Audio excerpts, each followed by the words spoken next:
Hello बच्चों, कैसे हैं सभी। एक बार फिर से जुड़ गए हैं अशोका इंस्टीट्यूट की तरफ से। और आज मैं कंटिन्यू करने वाला हूँ पार्ट 2 डाइजेशन एंड एब्जॉर्प्शन का। पार्ट 1 हमने पढ़ लिया था कल अच्छे से। वहाँ पे आपको बक्कल कैविटी के अंदर जो डाइजेशन होता है उसके बारे में आपको बता दिया गया था। आज जो टॉपिक पढ़ने वाले हैं सब उसके आगे का मैंने आपको टॉपिक पार्ट 1 में ही डिस्क्राइब कर दिया था, कैसे कैसे हम सीक्वेंस से पढ़ेंगे। जिन बच्चों ने पार्ट 1 नहीं देखा है वो जाके पार्ट 1 देखें, ठीक है। उसमें एक क्वेश्चन भी पूछा था मैंने, जिसका आंसर इस वाली वीडियो में मैं दूंगा आपको। और आज हम पढ़ते हैं पार्ट 2 के बारे में।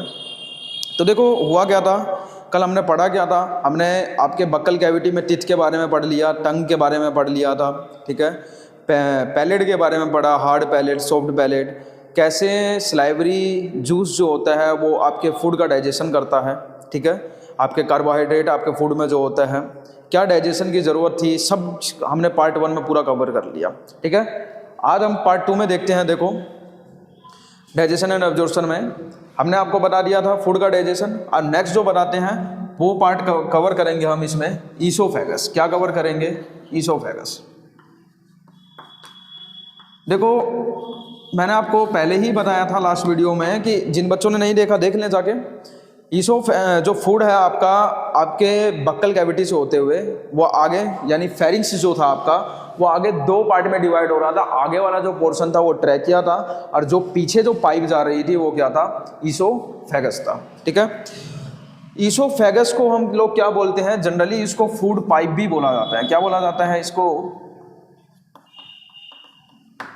फूड पाइप भी बोला जाता है। क्यों बोला जाता है इसको फूड पाइप? क्योंकि इसके अंदर से फूड मूव करता है कहाँ पे? स्टमक के अंदर। देखो मैं आपको डायग्राम बना के दिखाता हूं आज।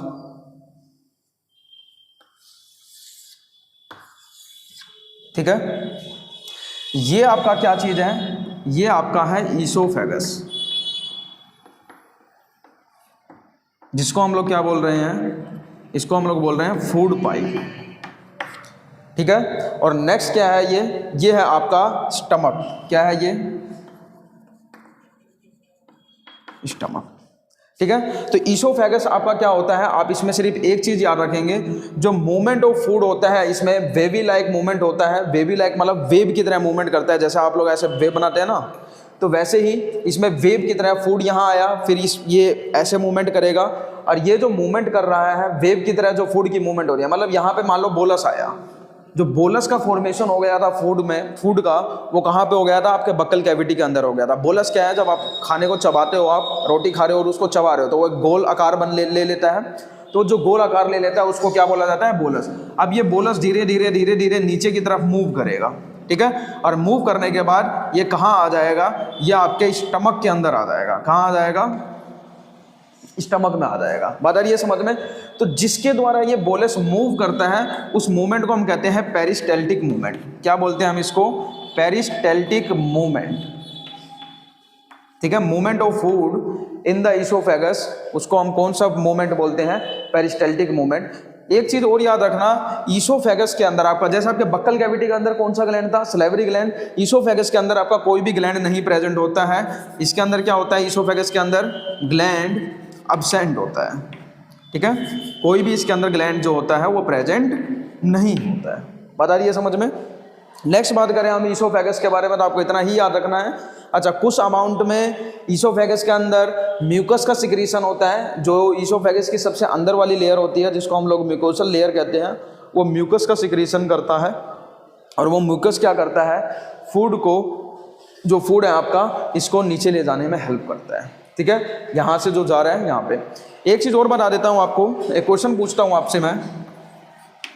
देखो कभी भी ध्यान रखना इस चीज़ को, जो लेंथ है ईसोफेगस की वो डिपेंड करती है आपके नेक के साइज पे। आपके गर्दन की लेंथ कितनी है उसके ऊपर डिपेंड करेगी। यानी अगर आप कंपेयर करें, किसको कंपेयर करें? कंपेयर कर लें आप लोग, एक तरफ ले लें आप ह्यूमन बींग्स को, ठीक है, और दूसरे तरफ ले लें आप जिराफ को।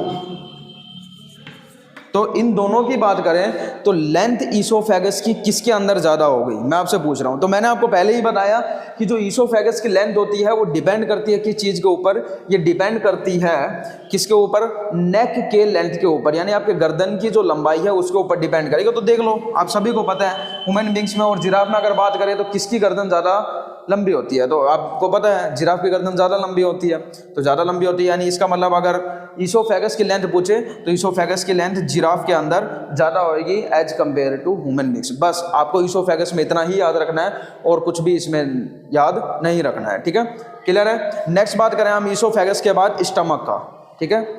स्टमक के बारे में देखो समझो, पहले सबसे पहले आपको स्टमक के चारों पार्ट्स पता होना चाहिए।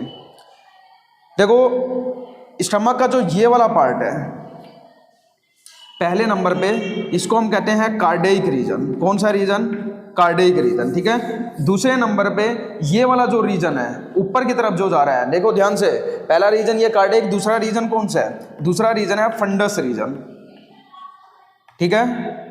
तीसरा ये वाला जो रीजन है जहां पे मेनली डाइजेशन होने वाला है स्टमक के, इस रीजन को हम कहते हैं बॉडी, ठीक है। क्या बोलते हैं हम इसको, बॉडी। और जो फोर्थ इसका पार्ट है स्टमक का, वो कौन सा पार्ट है, वो ये वाला पार्ट है, और इसको हम लोग क्या बोलते हैं, इसको हम लोग बोलते हैं पाइलोरिक।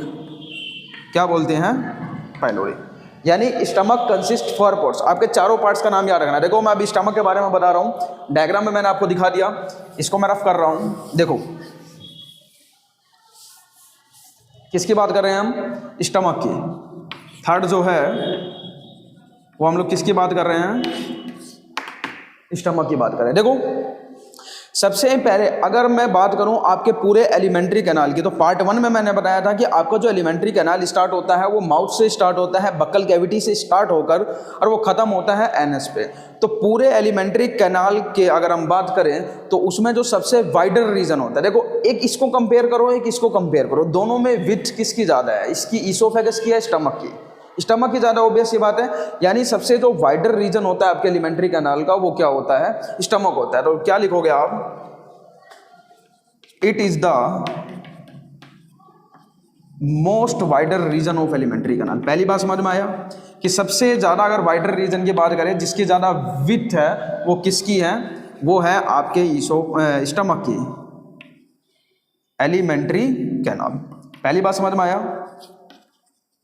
अच्छा, दूसरी अगर हम बात करें, इसका जो शेप होता है, आपसे पूछा भी जाता है कि स्टमक का शेप कैसा होता है, तो जो आपके स्टमक का शेप होता है ये होता है जे शेप। कैसा होता है ये, जे शेप। देखो ये यहाँ से ऐसे जे के आकार का बन रहा है कि नहीं बन रहा, ये जे आकार का बन रहा है, इसलिए इसका जो शेप होता है वो कैसा होता है, जे शेप होता है, ठीक है, याद रखना इसको। नेक्स्ट बात करें हम स्टमक के पार्ट्स की, तो जो आपका स्टमक होता है इसके टोटल 4 पार्ट हैं, ठीक है। इसके अंदर 4 रीजन है। कौन कौन सा 4 रीजन है, पहला रीजन है इसके अंदर कार्डियक रीजन, दूसरा रीजन है इसके अंदर फंडस रीजन, तीसरा रीजन है इसके अंदर बॉडी, और फोर्थ रीजन है इसके अंदर पाइलोरिक रीजन। बात आ रही है समझ में। अब देखो जो आपका ईसोफेगस है, यहाँ से जो बोलस ट्रैवल कर रहा है, ये ट्रैवल करते हुए कहाँ पे जाएगा, स्टमक में जाएगा। तो जो यहाँ पे इसका ट्रैवल करते हुए जब स्टमक में जा रहा होता है तो इसको एक स्फिंक्टर होता है जो इसको रेगुलेट करता है। स्फिंक्टर क्या होता है समझो, स्फिंक्टर एक गेट की तरह है, ठीक है, जो कि रेगुलेट करेगा किस चीज़ को, कि इसके अंदर से फूड इसमें जाए और वापिस यहाँ से फूड निकल के यहाँ ना चला जाए। एक ही केस ऐसा होता है जिस केस में आपका जो फूड होता है वो स्टमक से द्वारा ईसोफेगस की तरफ जाता है। वो कौन सा केस होता है, वो होता है वोमिटिंग। जब आपको उल्टी आ रही होती है, आपको वोमिटिंग होती है, तो उस टाइम पे आपका जो ये वाला स्फिंक्टर है, ठीक है, इस स्फिंक्टर को हम लोग क्या बोलते हैं, इसको हम बोलते हैं गैस्ट्रो ईसोफेगल स्फिंक्टर। देखो क्या बोलते हैं हम इस स्फिंक्टर को, इसको हम बोलते हैं gastro oesophageal sphincter.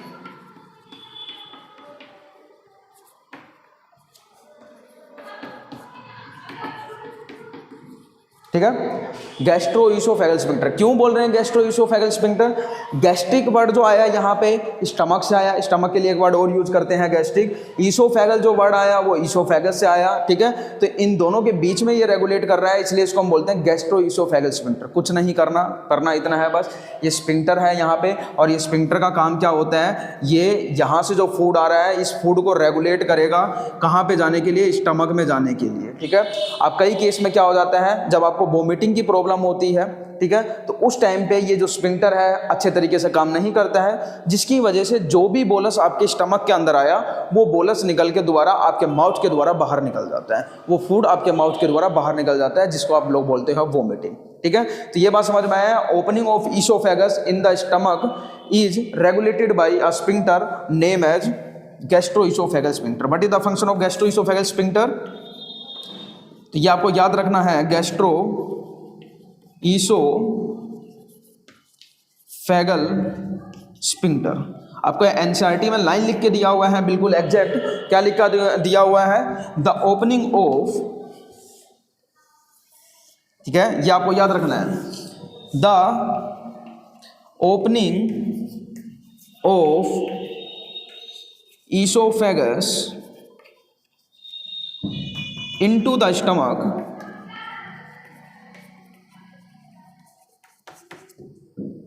is regulated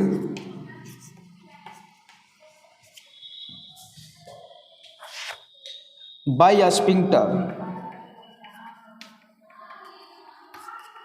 ठीक है।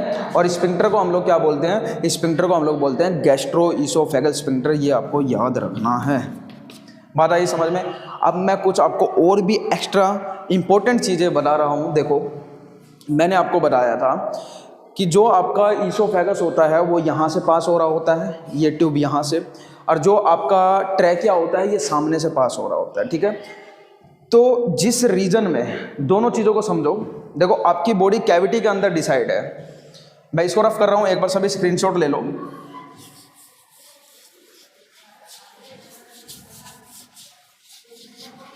स्टमक के बारे में हम एक एक पार्ट को कवर कर लेंगे अभी। देखो सारी चीज़ें समझो इस बात को, जो जिस रीजन में, कौन सी कैविटी की मैं बात कर रहा हूँ, मैं वो इस पूरे बायो के अंदर जितनी भी कैविटी आती है सभी की मैं बात कर लेता हूँ। देखो पहले नंबर पे मैं जिस बॉडी कैविटी की बात करूँगा वो करूँगा मैं थोरेसिक कैविटी।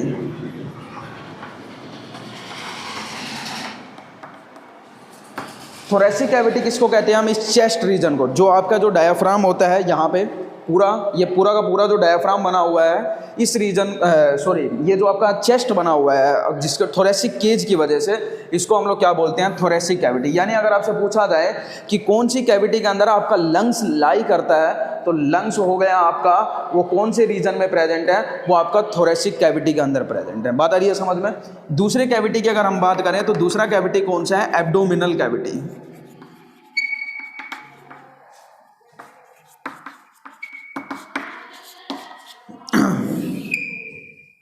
बात आ रही है समझ में। एब्डोमिनल कैविटी के अंदर क्या क्या चीज़ आती है, आपका जो पूरा, देखिए ईसोफेगस तो एक पाइप है, ये यहाँ से पास हो रही है, ठीक है। ईसोफेगस आगे जाके स्टमक में जा रहा है, दिख रहा है ये चीज़, क्लियर है सभी को। अब ये जो स्टमक जहाँ से स्टार्ट हो रहा है, यहाँ पे थोरेसिक कैविटी को, इसके ऊपर क्या प्रेजेंट था, आपका लंग्स प्रेजेंट था। देखो ध्यान से समझो इस बात को, मैं इसको रफ कर रहा हूँ जो इसके ऊपर लिखा हुआ है सब।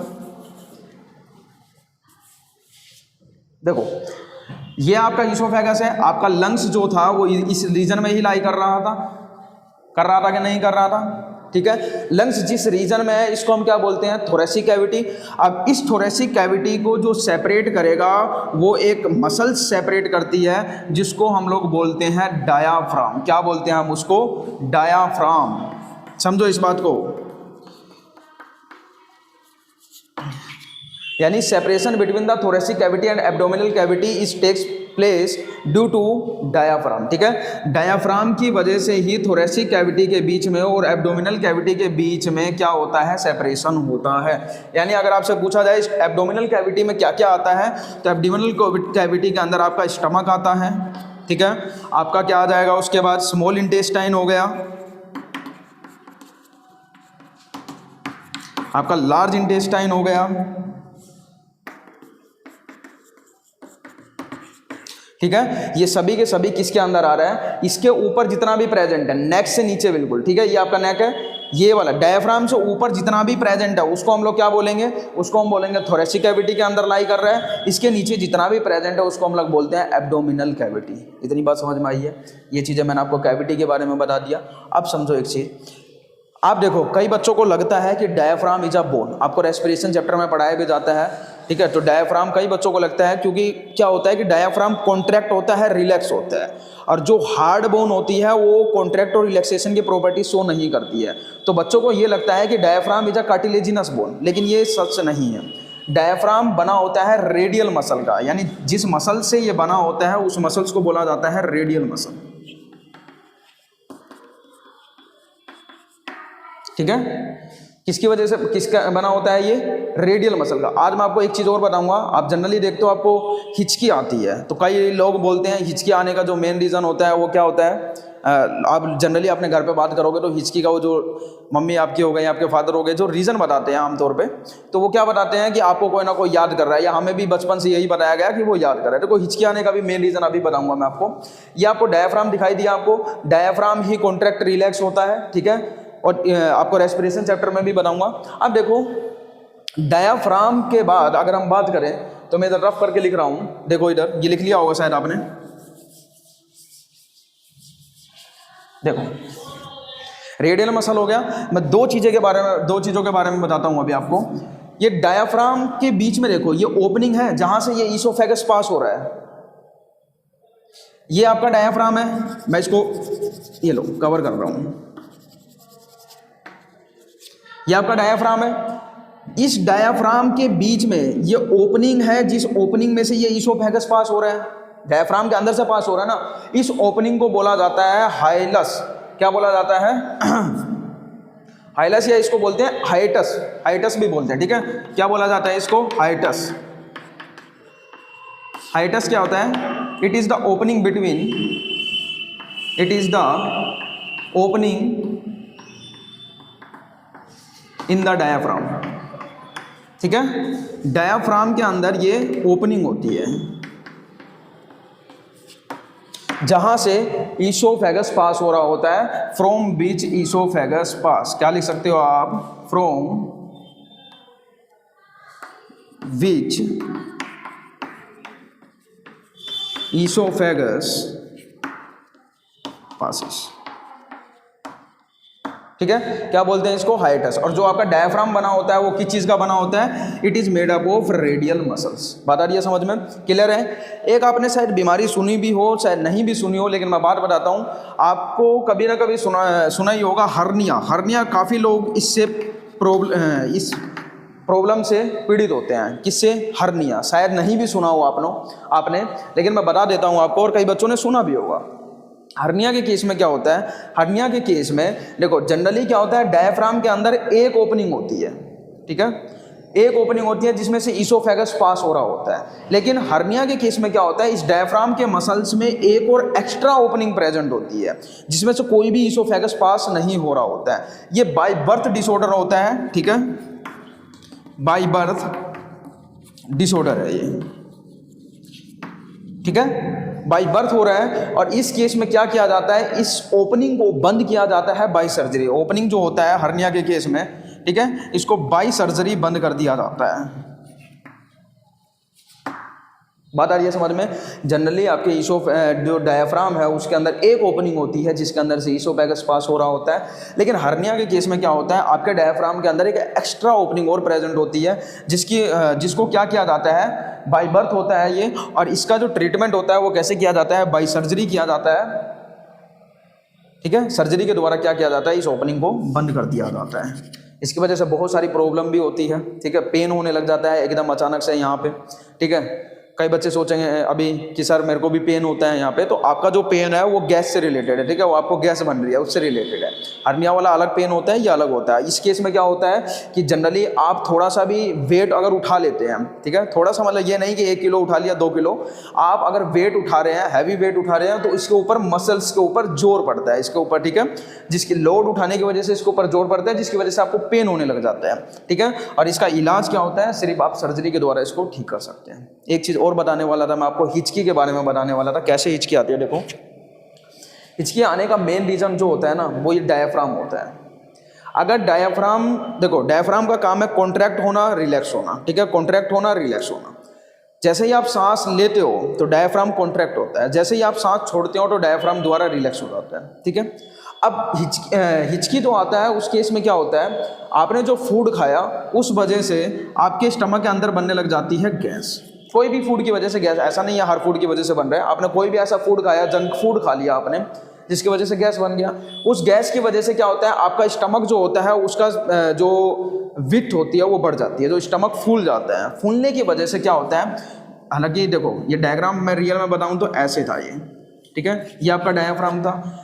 अब ये स्टमक मान लो पहले ऐसे था, ठीक है, कैसे था ये, देखो इधर स्टमक में थोड़ा कम करके बना के दिखाता हूँ, अब समझ में आया।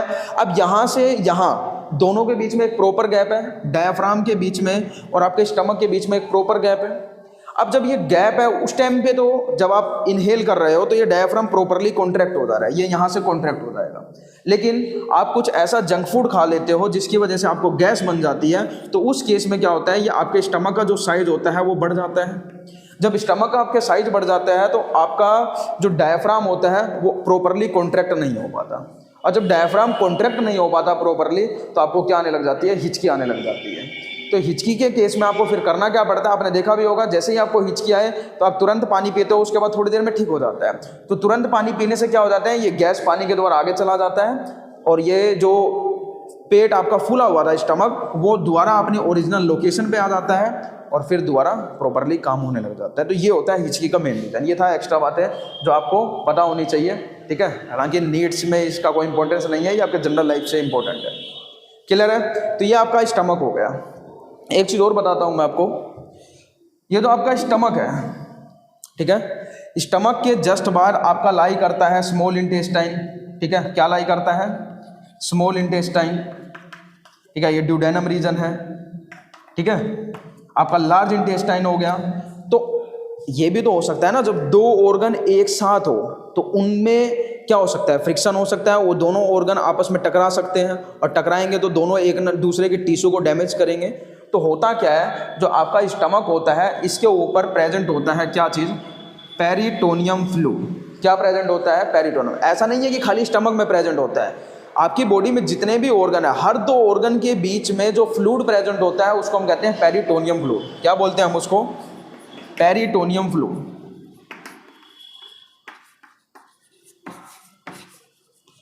पेरिटोनियम फ्लूइड क्या होता है, fluid present between two organs for reducing the friction, ठीक है। फ्रिक्शन दो ऑर्गन के बीच में कम करने के लिए आपके हर दो ऑर्गन के बीच में, जैसे मान लो ये है, तो ये तो कॉन्टैक्ट रिलैक्स हो रहा है, तो डायफ्राम तो इन दोनों के बीच में सेपरेशन ला रहा है। अब इसके और इसके बीच में भी क्या ना हो, फ्रिक्शन ना आ जाए, ये दोनों एक दूसरे को डैमेज ना कर दे, इसलिए इन सब के बीच में जो फ्लूइड प्रेजेंट होता है, हर दो ऑर्गन के बीच में जो फ्लूइड है, उस फ्लूइड को हम कहते हैं पेरिटोनियम फ्लूइड। कौन सा फ्लूइड प्रेजेंट होता है, पेरिटोनियम फ्लूइड, ठीक है। क्लियर है, इतना समझ आ रहा है सभी को। तो ये था आपको हाइटस के बारे में मैंने बताया आपको। हाइटस क्या होता है, ओपनिंग होता है डायफ्राम के बीच में जिससे आपका इसोफेगस पास हो रहा होता है, ठीक है। उसके बाद आपको हर्निया बीमारी के बारे में मैंने बताया कि हर्निया के केस में क्या होता है, डायफ्राम के अंदर एक एक्स्ट्रा ओपनिंग प्रेजेंट होती है। नेक्स्ट आपको बताया पेरिटोनियम फ्लूइड के बारे में जो हर दो ऑर्गन के बीच में प्रेजेंट होता है, ठीक है। वैसे आपको पता भी होगा कि जो आपका लंग्स होता है उसके चारों तरफ भी फ्लूइड प्रेजेंट होता है ना। यहाँ पे जो फ्लूइड प्रेजेंट होता है लंग्स में, जो फ्रिक्शन को कम करता है, उसको हम लोग क्या बोलते हैं? उसको हम लोग बोलते हैं प्लूरल फ्लूइड, ठीक है। अभी मैंने बताया पेरिटोनियम फ्लूइड। वहीं जो आपका हार्ट होता है, हार्ट के चारों तरफ जो फ्लूइड प्रेजेंट होता है, जो फ्रिक्शन को रिड्यूस करता है, उस फ्लूइड को हम कहते हैं क्या चीज? Pericardium fluid. कौन सा फ्लूइड? यहाँ पे प्लूरल फ्लूइड है, याद रखना ये चीज, नीट में पूछा जाता है ये सब। प्लूरल फ्लूइड कहाँ पे है? लंग्स में। वहीं अगर हम बात करें लंग्स में नहीं है, वाला लंग्स के बाहर है, ताकि फ्रिक्शन को रिड्यूस कर सके, ठीक है। दूसरा अगर हम बात करें कौन सा? पेरिकार्डियम फ्लूइड, पेरिकार्डियम फ्लूइड, ठीक है। तो पेरिकार्डियम फ्लूइड कहाँ प्रेजेंट होता है? हार्ट के बाहर प्रेजेंट होता है, ठीक है। दोनों जो लंग्स होता है ये भी डबल मेम्ब्रेन से कवर होता है, और दोनों जो डबल मेम्ब्रेन होता है, इन दोनों डबल मेम्ब्रेन के बीच में एक फ्लूइड भरा होता है, जिसको हम लोग क्या बोलते हैं? इसको हम लोग प्लूरल फ्लूइड बोलते हैं। और उसको हम, जो हार्ट के बाहर होता है, उसको हम लोग क्या बोलते हैं? इसको हम लोग बोलते हैं पेरिकार्डियम फ्लूइड। तो ये दोनों एक एक क्वेश्चन है नीट का, काफ़ी बार पूछा जा चुका है, ठीक है। नीट में, CUET में, नर्सिंग वर्सिंग एग्जाम में पूछता रहता है ये सब, ठीक है। क्लियर है? तो इसके साथ ही आपका स्टमक खत्म हो गया। अच्छा, अब मैं एक ग्लैंड की बात करूंगा। स्टमक के अंदर एक ग्लैंड प्रेजेंट होता है। देखो, सलाइवरी ग्लैंड की बात हम पार्ट 1 में कर चुके हैं। उसके बाद स्टमक के अंदर जो ग्लैंड प्रेजेंट होता है इसकी बात करेंगे, साथ ही साथ लीवर के अंदर जो ग्लैंड प्रेजेंट होता है उसकी भी बात करेंगे। तो पहले हम स्टमक के अंदर जो ग्लैंड प्रेजेंट है उसकी बात कर लेते हैं, ठीक है। तो ये देख लो, एक बार स्क्रीनशॉट ले लो सभी, फिर मैं बताता हूँ।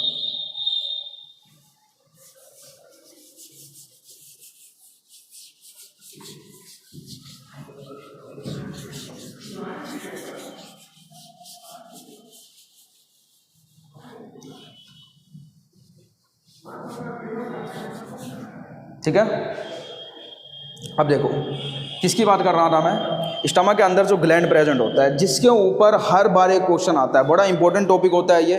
जितने भी एंट्रेंस एग्जाम होते हैं, इवन अभी BPSC का जो एग्जाम हुआ था उसके अंदर भी, अभी मैं जो ग्लैंड के बारे में बताने वाला हूँ उससे क्वेश्चन पूछा हुआ था। नीट में पूछता है, नीट में बड़ा इंपॉर्टेंट होता है। CUET में पूछेगा, आपका हर एंट्रेंस एग्जाम में इसे पूछेगा। देखो क्या होता है, कौन सी ग्लैंड की मैं बात कर रहा हूँ? स्टमक के अंदर जो ग्लैंड होता है, तो स्टमक के अंदर जो ग्लैंड होता है उसको हम क्या बोलते हैं? Gastric gland. कौन सा ग्लैंड? मैंने आपको पहले ही बताया था, जो गैस्ट्रिक वर्ड होता है वो किससे रिलेटेड होता है? ये रिलेटेड होता है आपके स्टमक से, ठीक है। तो स्टमक के अंदर जो ग्लैंड प्रेजेंट होता है वो कौन सा होता है? Gastric gland. बात आ रही है समझ में? अब गैस्ट्रिक ग्लैंड की अगर हम बात करें, तो मैंने आपको कल पार्ट 1 वाली वीडियो में बताया था, आप देख लेना, जिन बच्चों ने अभी नहीं देखा है, कि जो आपका जो ग्लैंड होता है वो ग्रुप ऑफ सेल्स होता है। सिंगल सेल भी हो सकता है, ग्रुप ऑफ सेल्स भी हो सकता है, जो कि कुछ ना कुछ केमिकल रिलीज करता है। और उस केमिकल का यूज यहाँ कहीं ना कहीं किससे हो रहा है? डाइजेशन में हो रहा है। इसलिए मैंने आपको बताया था कि NCERT में लिख के दिया हुआ है एसोसिएटिव ग्लैंड, ठीक है। तो मैं अगर बात करूँ गैस्ट्रिक ग्लैंड की, तो इसमें 3 प्रकार के सेल होते हैं। क्या चीज आपका? अगर मैं गैस्ट्रिक ग्लैंड की बात करूं, तो it is made up of, या it consist 3 type of cell. कितने प्रकार के सेल ये कंसिस्ट करता है? 3 टाइप ऑफ सेल। कौन कौन से सेल ये कंसिस्ट करता है? पहले नंबर पे अगर मैं बात करूं, तो म्यूकस और नेक सेल, जो कि क्या रिलीज करता है? ये सेल रिलीज करता है म्यूकस। समझो, सारी बात को समझो एक बार। पहले याद रखना, एक क्वेश्चन इंपॉर्टेंट, एक क्वेश्चन हमेशा एंट्रेंस एग्जाम में। पहला जो सेल है म्यूकस और नेक सेल, जो कि क्या सिक्रेट करता है? म्यूकस सिक्रेट करता है। दूसरे की अगर हम बात करें, तो दूसरा कौन सा सेल है? पेप्टिक या चीफ सेल भी कहते हैं इसको, या इसको जाइमोजन सेल भी कहते हैं, जो कि NCERT में नहीं गिवन है लेकिन कहते हैं इसको, ठीक है।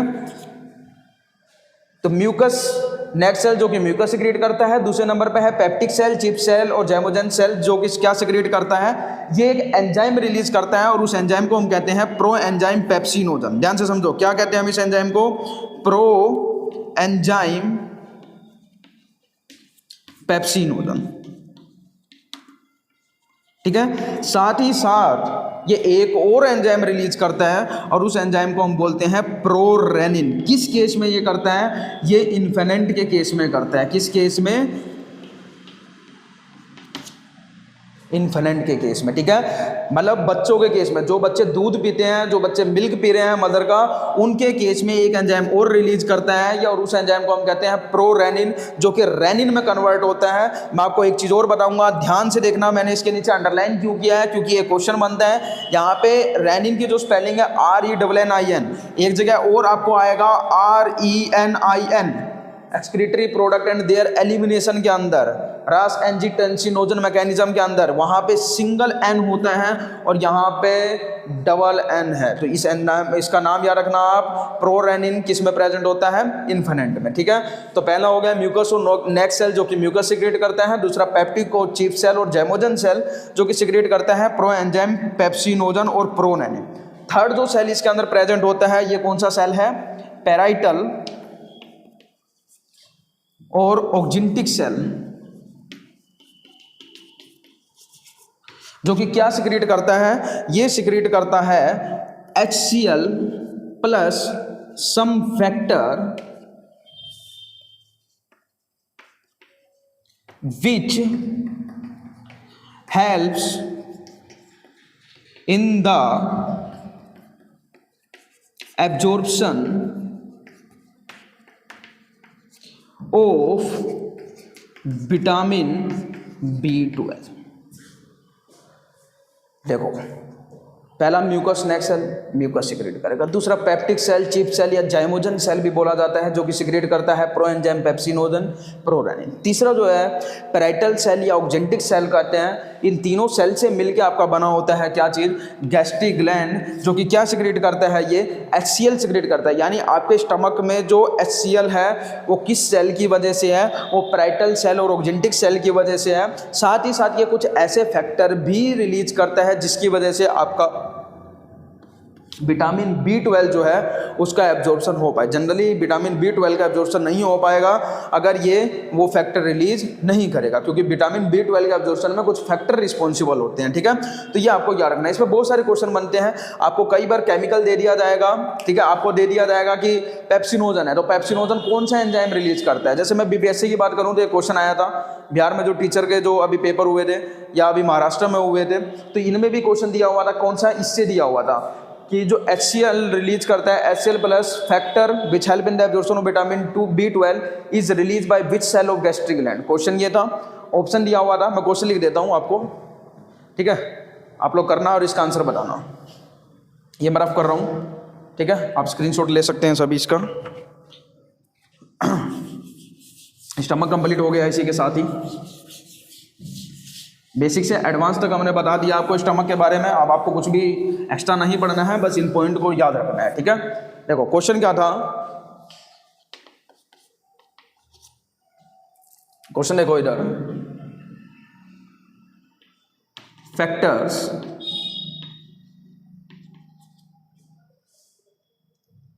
विच help in the absorption of vitamin B12 is released by which cell of gastric gland। ठीक है, बहुत सारे क्वेश्चन बनते हैं। देखो क्वेश्चन का जो क्राइटेरिया होता है ना वो हमेशा फिक्स होता है, ठीक है। ये नहीं है कि नीट उठा रहा है तो उसको और कोई नहीं दे सकता, नीट उठा रहा है तो उसको अब CUET भी देगा, नर्सिंग वाले भी देंगे, सब देंगे उसको, ठीक है। क्वेश्चन का हमेशा सेम रहता है क्राइटेरिया। इसलिए आपको मैं काफ़ी बच्चों को कहूँगा कि जिन बच्चों की अभी तक तैयारी अच्छे से नहीं हो पाई है या जिनकी हो भी गई है, वो बच्चे लगभग 10 से 15 पेपर आप लोग फुल सिलेबस सोल्व करो, ठीक है। उसको करने से आपको ये फ़ायदा मिलेगा जिन बच्चों का भी नंबर नहीं बढ़ रहे हैं, होता है कई बच्चों को प्रॉब्लम है, अभी किसी का अभी तक 300 ही नंबर आ रहे हैं, किसी का 400 ही आ रहे हैं अभी तक, तो उन बच्चों को करना क्या है, अगर आप 10 पेपर पूरा सोल्व कर लेते हो और उसके अंदर जितने भी टॉपिक है वो आप लोग रिवाइज कर लेते हो अच्छे से, तो 10 पेपर के बाद अल्टीमेटली आपका अचानक से रैंडमली 100 नंबर, 150 नंबर, 200 नंबर आराम से इंक्रीज हो जाएगा। इतनी पावर होती है पूरा का पूरा पेपर सोल्व करने की। किसी भी बच्चे को इस टाइम पे डरना नहीं है पेपर सोल्व करने से, आपको पेपर सोल्व करना ही करना है, ठीक है। अभी वो टाइम नहीं है आपके पास कि आप लोग कुछ नया नया टॉपिक पढ़ते रहें। आप लोग जितना हो सके उसको क्वेश्चन को प्रैक्टिस कीजिए, जितना क्वेश्चन प्रैक्टिस करेंगे दिमाग उतना ही तेज चलेगा पेपर के अंदर, ठीक है। अब ये क्वेश्चन दे रहा हूँ मैं, तो इसके अंदर क्या आ सकता है, factors which help in the absorption of vitamin B12 is release by which cell of gastric gland. Cell की बात चल रही है, हो सकता है इसके अंदर पहला ऑप्शन म्यूकस सेल, हो सकता है इसमें पैराइटल सेल, थर्ड ऑप्शन हो सकता है ऑक्जिंटिक सेल, ठीक है। फोर्थ ऑप्शन हो सकता है पेप्टिक सेल, और फिफ्थ ऑप्शन हो सकता है बोथ सेकंड एंड थर्ड। अब कई बच्चे बोलेंगे सर आप नीट में तो 5 ऑप्शन होता ही नहीं है, आपने दे दिया। नीट में भी होता है, कई बार एक आधे क्वेश्चन में दे देते हैं। 23-22 के पेपर में भी एक क्वेश्चन में दिया हुआ था 5 ऑप्शन, ठीक है। और यहाँ मैं अभी बात कर रहा था कि जो अभी रिसेंट में रिपीट हुआ है क्वेश्चन, जो कि एक टीचर का जो एंट्रेंस एग्जाम होता है उसमें पूछा हुआ था, ठीक है। तो उस केस में बताया हुआ है, या एक बार मैंने देखा इसको पूछा हुआ है, इसमें नर्सिंग वाले में पूछा हुआ था, तो उसमें 5 ऑप्शन दिए हुए थे, तो उस हिसाब से मैंने 5 बता दिया। आप लोग सोल्व कर सकते हो, बहुत आसान क्वेश्चन है, ठीक है। और कमेंट बॉक्स में इसका आंसर बताना कि आंसर क्या है, ठीक है। तो इसके साथ ही स्टमक खत्म हो गया आपका। अब मैं आपको खत्म करता हूँ एक और पोर्शन, लीवर, ठीक है।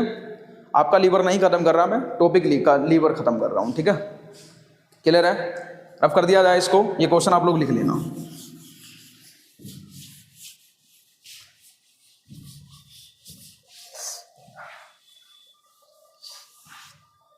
देखो नेक्स्ट जो ग्लैंड है वो कौन सा ग्लैंड है, liver.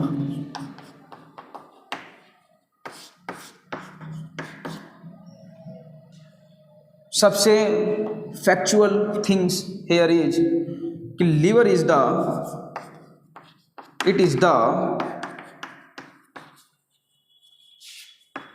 Largest gland of body. जो आपके बॉडी का सबसे लार्जेस्ट ग्लैंड है वो क्या चीज़ है, लीवर है। इसका जो वेट होता है वो 1.2 kg से 1.5 kg होता है एडल्ट के अंदर, ठीक है। कितना होता है, 1.2 से 1.5 kg। मैं उस डायग्राम को हटा रहा हूँ, ठीक है। इसके बारे में जो भी चीज़ें थी आपको बता दिया गया है। अब लीवर की बात करते हैं हम लोग, तो देखो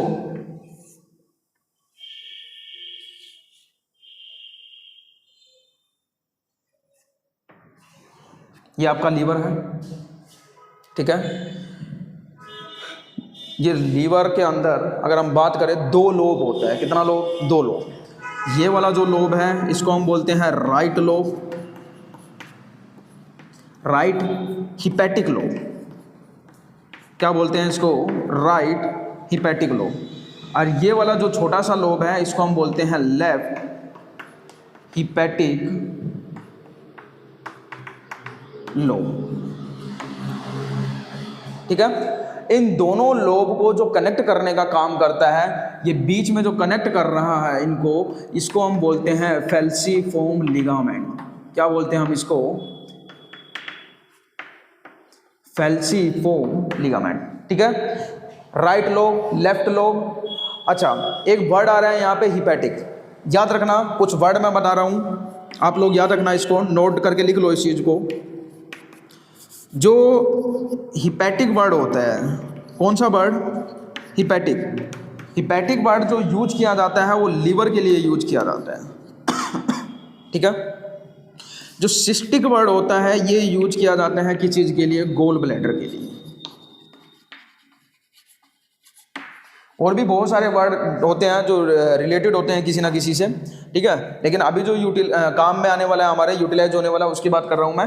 हिपैटिक वर्ड हमेशा यूज किया जाएगा लीवर के लिए, इसलिए मैंने यहाँ पे लिखा राइट हिपैटिक लोब, ठीक है। लीवर का ये आपको इंडिकेट कर रहा है हिपैटिक वर्ड कि हम कौन से लोब की बात कर रहे हैं, राइट लोब की, किसकी, लीवर की, ठीक है। और लेफ्ट हिपैटिक लोब, ठीक है। तो ये लिखा हुआ है आपको, हिपैटिक लीवर हो गया। और सिस्टिक जो वर्ड यूज किया जाता है वो किसके लिए यूज किया जाता है, गोल ब्लैडर के लिए। ये आप लोग याद रखना, ठीक है। अच्छा एक चीज़ और देखो, अगर मैं बात करूं आपके बॉडी की, तो आपके बॉडी की अगर स्ट्रक्चरल और फंक्शनल यूनिट की बात की जाए, देखो दोनों चीज़ें ध्यान से समझो एक बार, स्ट्रक्चरल एंड फंक्शनल यूनिट। तो काफ़ी बच्चे बोलेंगे सर हमको भी पता है ये तो, हाँ सभी को पता है। आपके बॉडी के जो स्ट्रक्चरल और फंक्शनल यूनिट है वो क्या होती है? सेल होती है, ये तो सबको पता है। अगर मैं लीवर की बात करूं तो लीवर का जो स्ट्रक्चरल और फंक्शनल यूनिट होता है, अब आप लोग बताएंगे क्या लग रहा है आपको, हिपैटिक सेल होता है या हिपैटिक लोब होता है? स्ट्रक्चरल और फंक्शनल यूनिट यहाँ पे सेल है। अब जो बच्चे नए होंगे या जिन्होंने पढ़ा होगा वो तो बता देंगे, जिन्होंने नहीं पढ़ा वो जनरली बताएंगे हिपैटिक सेल, लेकिन नहीं, जो आपके लीवर का स्ट्रक्चरल एंड फंक्शनल यूनिट होता है वो हिपैटिक लोब्यूल होता है। क्या होता है? Hepatic lobule. याद रखना इसको, आपके लीवर का structural and functional unit of liver क्या होता है? Hepatic lobe. और इस लोब के अंदर होता है हिपैटिक सेल। लोब के अंदर क्या होता है? Hepatic cell. आपको एनसीईआरटी के अंदर लिख के दिया हुआ है कि जो हिपैटिक लोब्यूल होते हैं उसके अंदर जो हिपैटिक सेल होता है वो कोड्स की तरह ऑर्गेनाइज होता है। कोड नहीं कह रहा हूं मैं, COD वाला कोड नहीं, कोड CORD। यानी कहने का मतलब ये आपका हिपैटिक लोब्यूल है और इसके अंदर हिपैटिक सेल ऐसे ऑर्गेनाइज होता है। ठीक है, किस फॉर्म में ऑर्गेनाइज होता है? ये कोड्स की फॉर्म में। Hepatic cell are organise in the form of cords in the hepatic lobule. और ये जो हिपैटिक सेल होता है ये क्या है इसके अंदर? ये इसके अंदर है हिपैटिक सेल। और ये जो हिपैटिक सेल होता है यही रिलीज करता है क्या चीज? बाइल जूस रिलीज करता है। ठीक है, क्या रिलीज करता है? ये बाइल जूस रिलीज करता है। तो बात आ रही है समझ में। लीवर की हमने बात करी, liver is the largest gland. Weight बताया आपको, 2 लोब होते हैं, राइट लोब और लेफ्ट लोब होता है इसके अंदर। ठीक है, हिपैटिक वर्ड लीवर के लिए यूज किया जाता है, सिस्टिक वर्ड गोल ब्लैडर के लिए यूज किया जाता है। लीवर का जो स्ट्रक्चरल और फंक्शनल यूनिट है वो क्या चीज है ये आपको याद रखना है। ये है आपका हिपैटिक लोब्यूल और इस हिपैटिक लोब्यूल के अंदर होता है हिपैटिक सेल, जो कि क्या सिक्रीट करता है? ये हिपैटिक सेल ही बाइल जूस रिलीज करता है। बात आ रही है समझ में इतनी? स्क्रीनशॉट लो फटाफट इसका, आगे चलते हैं। ठीक है,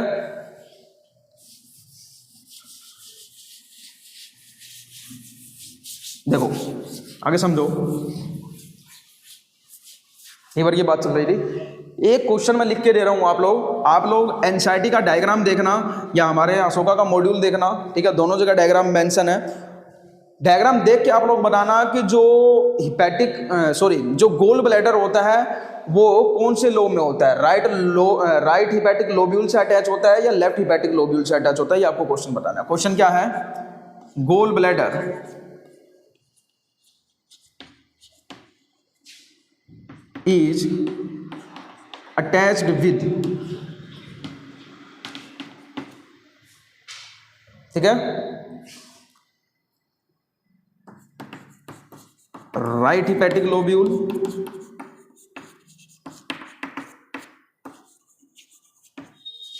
या left hepatic lobule.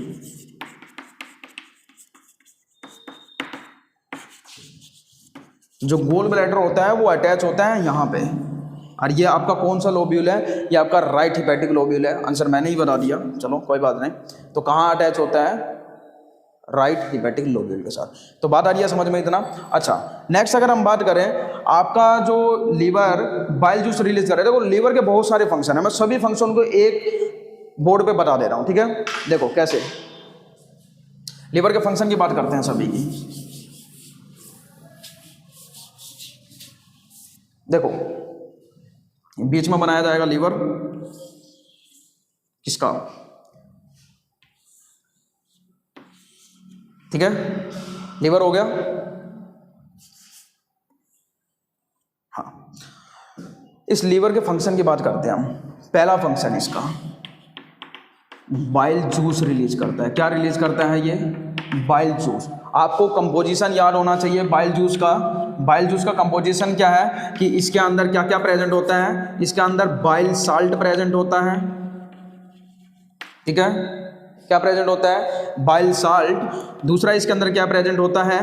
Bile pigment present होता है। और कौन कौन सा पिगमेंट इसके अंदर प्रेजेंट होता है? तो मैं बात करूं तो इसके ऊपर भी क्वेश्चन पूछा जा चुका है। इसके अंदर 2 पिगमेंट होता है, एक बिलीरुबिन होता है इसके अंदर और एक होता है बिलीवर्डिन। कौन कौन सा पिगमेंट होता है इसमें? Bilirubin and biliverdin.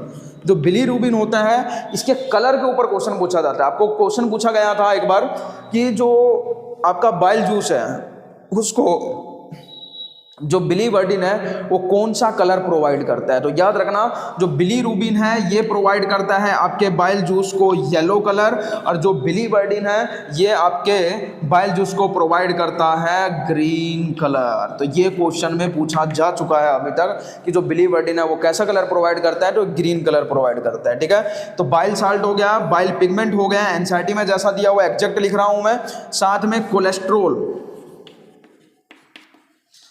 ठीक है, कोलेस्ट्रॉल प्लस इसके अंदर एक चीज़ और होता है, वो होता है फॉस्फोलिपिड। सबसे खास बात जो आपको पता होना चाहिए वो ये कि बाइल जूस के अंदर कोई भी एंजाइम प्रेजेंट नहीं होता है। पता नहीं कितनी बार अभी तक क्वेश्चन पूछा जा चुका है ये नीट के अंदर, क्या चीज़ कि बाइल जूस के अंदर कोई भी एंजाइम प्रेजेंट नहीं होता है। देखो एक चीज़ याद रखना, थोड़ा एडवांस लेवल की मैं बात करूँ तो लीवर से बाइल जूस रिलीज हो रहा है और इस बाइल जूस के अंदर कोई एंजाइम प्रेजेंट नहीं है, लेकिन लीवर खुद एंजाइम रिलीज करता है।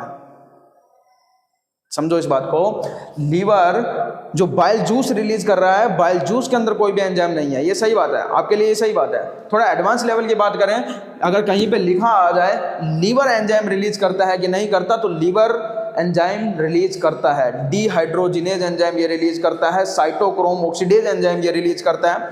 एडवांस लेवल की बातें हैं, आप लिखना चाहो तो लिखो, नहीं तो छोड़ दो, कोई दिक्कत नहीं है। आपको ये जरूर पता होना चाहिए क्योंकि ये एनसीईआरटी में मेंशन है।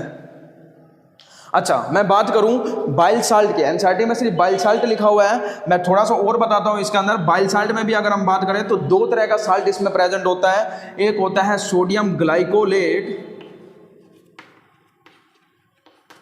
और एक होता है सोडियम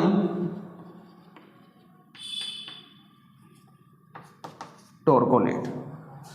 ठीक है, दो तरह का साल्ट होता है, दो, सोडियम ग्लाइकोलेट और सोडियम टार्कोलेट, और दोनों को दोनों साल्ट जो हेल्प करते हैं, it helps in the emulsification of fat. जो बाइल साल्ट होता है वो किस में हेल्प करता है?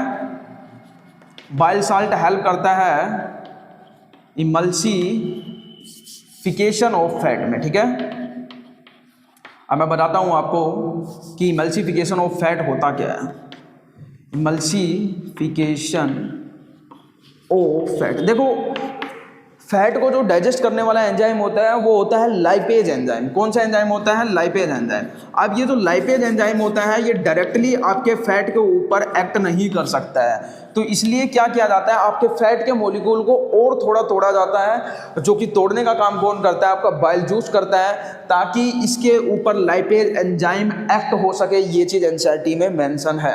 ठीक है, emulsification of fat takes place so that lipase enzyme can act on it. लिख लो इस बात को, emulsification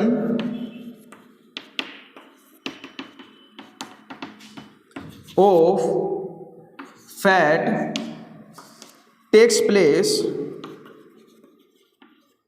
so that lipase enzyme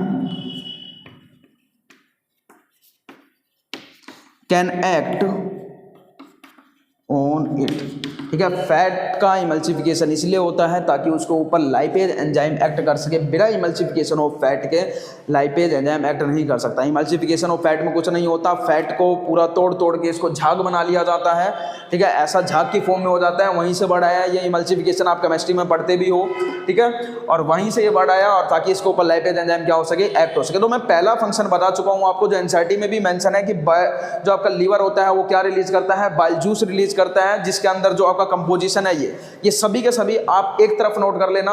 ठीक है, मैं इधर का रफ कर रहा हूं क्योंकि मेरे को और भी फंक्शन बताना है इसका। ठीक है,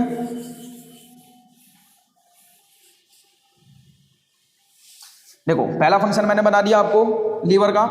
दूसरा फंक्शन की अगर हम बात करें तो आपको पता होगा जो आपकी बॉडी में फूड स्टोर होता है, storage of food also takes place in the liver. Storage of food का जो स्टोरेज होता है, जो ग्लूकोज आपकी बॉडी के अंदर स्टोर होता है, वो लीवर के अंदर ही होता है। किस फॉर्म में? ग्लाइकोजन की फॉर्म में। किस फॉर्म में? ग्लाइकोजन की फॉर्म में जो फूड स्टोर होता है वो लीवर में ही होता है। तीसरा अगर हम बात करें इसके फंक्शन की, जितने भी फैट सोल्यूबल विटामिन हैं उन सभी का स्टोरेज यहीं पे होता है। Storage of fat soluble vitamin. कौन कौन से फैट सोल्यूबल विटामिन है? देखो दो तरह का विटामिन होता है। एक वो विटामिन, अगर मैं विटामिन की बात करूं तो दो तरह का विटामिन। पहला जो विटामिन होता है ये होता है फैट सोल्यूबल विटामिन, और दूसरा जो होता है वो वाटर सोल्यूबल। जो फैट सोल्यूबल विटामिन होता है वो कौन कौन सा होता है? विटामिन ए, डी, ई, के, ये सभी के सभी फैट सोल्यूबल विटामिन है, ठीक है। वहीं अगर हम वाटर सोल्यूबल विटामिन की बात करें तो विटामिन बी एंड सी। और विटामिन बी आपको पता है कहाँ पाया जाता है? आपके मिल्क के अंदर पाया जाता है। इसलिए आपकी मदर, आपकी मम्मी डेली बोलती है आपको दूध पीने के लिए। क्यों? क्योंकि ये आपके यूरिन के द्वारा विटामिन बी डेली आपकी बॉडी से निकल जा रहा है। इसलिए आपको विटामिन बी डेली आपकी बॉडी में लेना पड़ेगा। अगर आपको डेली विटामिन बी लेना पड़ेगा तो आपको डेली मिल्क भी पीना पड़ेगा, तभी आपको विटामिन बी मिलेगा। क्यों? क्योंकि ये वाटर सोल्यूबल विटामिन है। अगर वाटर सोल्यूबल विटामिन है तो आपके यूरिन के द्वारा निकल जा रहा है, ठीक है। विटामिन सी भी आप डेली ले सकते हैं, ठीक है, क्योंकि ये सब क्या है? Water soluble vitamin. तो मैंने आपको क्या बताया? Storage of fat soluble vitamin. मैंने नहीं लिखा यहाँ पे वाटर सोल्यूबल विटामिन। क्यों? क्योंकि वाटर सोल्यूबल विटामिन का स्टोरेज नहीं हो सकता है, इसलिए आपको ये डेली लेना पड़ रहा है, इसलिए आपको डेली मिल्क पढ़ना पड़ रहा है। इसका मतलब तुम्हारी मम्मी तुमसे होशियार है ना, तभी वो डेली मिल्क पीने के लिए कहती है। क्लियर है? इतना समझ में आया? अच्छा, स्टोरेज ऑफ फैट हो गया। मैं ये वाला रफ कर रहा हूँ ताकि जगह बच जाए। चलो इधर लिख देते हैं, कोई दिक्कत नहीं। देखो नेक्स्ट जो फंक्शन है इसका लीवर का, वो फंक्शन क्या है? चौक हमारे खत्म होते जा रहे हैं। देखो नेक्स्ट जो फंक्शन है वो क्या है इसका? हीमोपोइसिस। हीमोपोइसिस क्या होता है? हीमोपोइसिस होता है ब्लड सेल का फॉर्मेशन। ब्लड सेल का फॉर्मेशन। अब काफ़ी बच्चे बोलेंगे सर ब्लड सेल का फॉर्मेशन तो बोन मैरो में होता है। सही बात है, लेकिन एडल्ट के अंदर ये बात चल रही है किसकी? ये इन्फेंट के अंदर बात चल रही है, ठीक है। इन्फेंट स्टेज में जब फिटस कम्प्लीटली डेवलप नहीं होता है, उस केस में जो ब्लड बन रहा होता है, तो उस केस में जो ब्लड बनता है जिसको हम हीमोपोइसिस बोलते हैं, वो कहाँ बनता है? लीवर में बनता है। एक बात और करें, अगर फिफ्थ फंक्शन किसके अंदर अगर हम बात करें, चार फंक्शन, कितने फंक्शन हो गए? 4, ठीक है। कहाँ लिख दें? यहाँ लिख देते हैं, ठीक है। फिफ्थ फंक्शन की अगर हम बात करें तो ये तो क्या था? ब्लड सेल का फॉर्मेशन हो गया। फोर्थ नंबर अगर हम बात करें प्लाज्मा का फॉर्मेशन, तो आपका जो ब्लड प्लाज्मा है उसका फॉर्मेशन भी कहाँ पे होता है? लीवर में ही होता है। आपको पता है ना, आपका जो ब्लड होता है वो किन दो चीज़ों से मिलकर बना होता है? ब्लड आपका किससे बना होता है? फॉर्म्ड एलिमेंट्स, जो कि एनसीईआरटी में मेंशन है। क्या चीज़? Formed elements plus plasma. और फॉर्म्ड एलिमेंट्स कौन कौन सा होता है इसके अंदर? RBC, WBC and platelets. और जो इसके अंदर प्लाज्मा होता है 55% पार्ट्स यही बनाता है ना ब्लड का आपका। तो ये जो 55% बना रहा है, इसका फॉर्मेशन भी कहाँ पे हो रहा है? आपके लीवर के अंदर ही हो रहा है। क्लियर है? नेक्स्ट अगर हम बात करें 6 नंबर पे, प्लाज्मा के साथ साथ एक चीज और कह सकते हैं आप लोग। आपने एक बीमारी सुनी होगी जिसको हम बोलते हैं लीवर किरोसिस। पता है आपको? जो लीवर किरोसिस होता है उस केस में क्या होता है, वो किन लोगों को होता है? मैं ये इसका फंक्शन नहीं लिखूंगा इसमें, ठीक है, मैं अलग से बताता हूँ इसको। क्या चीज़ है लीवर किरोसिस? आपने देखा ही होगा ये लीवर किरोसिस, या सुना होगा कभी। लीवर किरोसिस जनरली एल्कोहलिक पीपल्स को होता है। किनको होता है ये? जो लोग अल्कोहल कंज्यूम करते हैं, अल्कोहलिक पीपल। अल्कोहलिक पीपल को क्या होता है? लीवर किरोसिस होता है। इस केस में क्या होता है, जो आप अल्कोहल पीते हैं उसकी वजह से आपका जो लीवर होता है वो फैटी हो जाता है। कैसे फैटी हो जाता है? ये जो आपने अल्कोहल पिया, ये अल्कोहल आपके लीवर में जाके चेंज हो जाता है एसिड एल्डिहाइड में। किस में चेंज हो जाता है? ये एसिटाल्डिहाइड में, जिसकी वजह से आपका लीवर क्या हो जाता है, फैटी हो जाता है। और जितने अमाउंट में इसको बाइल जूस का रिलीज करना था फैट को क्या करने के लिए, डाइजेस्ट करने के लिए, उतना अमाउंट में ये बाइल जूस रिलीज नहीं कर पाता है, ये अपना प्रॉपर फंक्शन नहीं कर पाता है। उस केस को हम बोलते हैं लीवर किरोसिस। एक और फैक्चुअल थिंग्स लीवर के बारे में कि आपकी बॉडी के अंदर लीवर ही एक ऐसा ऑर्गन है, अगर हम बात करें, जो कि क्या शो करता है, रीजनरेशन शो करता है। क्या शो करता है, रीजनरेशन। क्या होता है रीजनरेशन? रीजनरेशन का मतलब यह है कि मान लो मेरा हाथ टूट गया है, यहाँ से कट कर दिया जाए, तो ऐसा तो नहीं है कि मेरा हाथ दोबारा उग जाएगा, नहीं होता है ऐसा। लेकिन लीवर का अगर आप 30% तक भाग निकाल लेते हैं तो उस केस में क्या होता है, लीवर द्वारा रीजनरेट करके अपने आप को बना लेता है। तो लीवर रीजनरेशन की प्रॉपर्टी भी शो करता है। इसके साथ लीवर आपका हो गया खत्म। क्लियर है? एक चीज़ और बता देता हूँ मैं आपको, चलो वो नेक्स्ट बोर्ड पर बताते हैं, इसका आप एक बार स्क्रीनशॉट ले लो। ठीक है, पानी मंगवा लिया जाता है, प्यास लग गई मेरे को भी।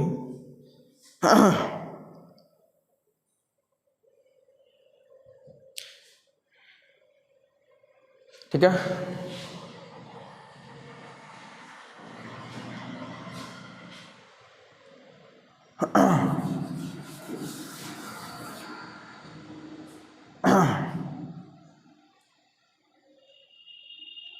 देखो इसको रफ कर दिया जाए इसको।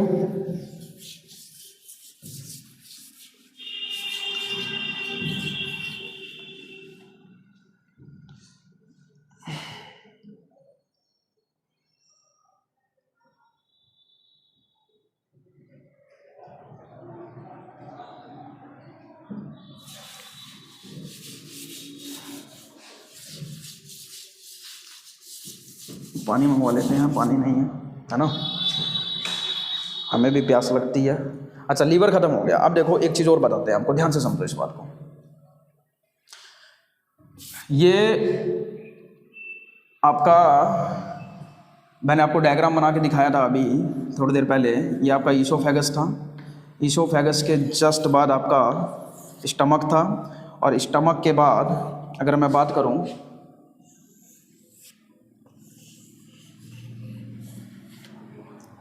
नहीं बन पाएगा ये, थोड़ा सा और ऊपर करते हैं इसको, तब बन जाएगा अच्छे से।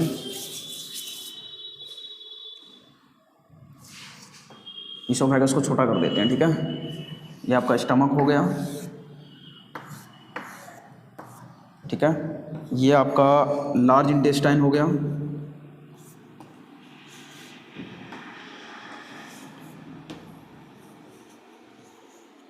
ठीक है, ये लार्ज इंटेस्टाइन के अंदर से, इसकी अगर हम बात करें, इसके जस्ट 2 सेंटीमीटर नीचे प्रेजेंट होता है वर्मीफॉर्म अपेंडिक्स। ठीक है, जो कई बार आपको वर्मीफॉर्म अपेंडिक्स की प्रॉब्लम भी हो जाती है, कई केस में इधर आपको दर्द होने लग जाता है। It is a vestigial organ, आज ही आपकी बॉडी में फंक्शनल नहीं है। ठीक है, तो ये अभी आपकी बॉडी में कई बार क्या किया जाता है, ये जब इसके अंदर इन्फेक्शन हो जाता है तो उस केस में इसको रिमूव कर दिया जाता है सर्जरी के द्वारा। ठीक है, तो ये वेस्टिजियल ऑर्गन है। क्या है ये? वर्मीफॉर्म अपेंडिक्स, वर्मीफॉर्म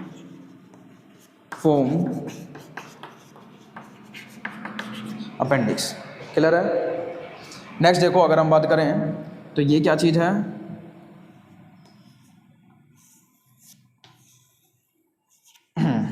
हो गया, जिसको आप इसके साथ जोड़ सकते हैं।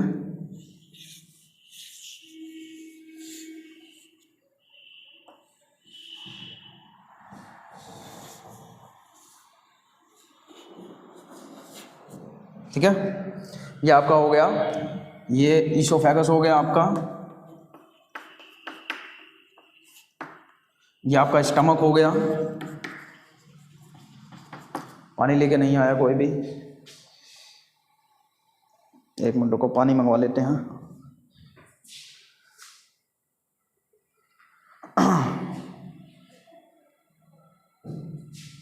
आप लोगों को लग रहा होगा कि मैं फ़ोन से देख रहा हूँ, मैं देख नहीं रहा हूँ, मैं कॉल कर रहा हूँ, क्योंकि पानी है नहीं यहाँ पे, बोतल आना भूल गया मैं।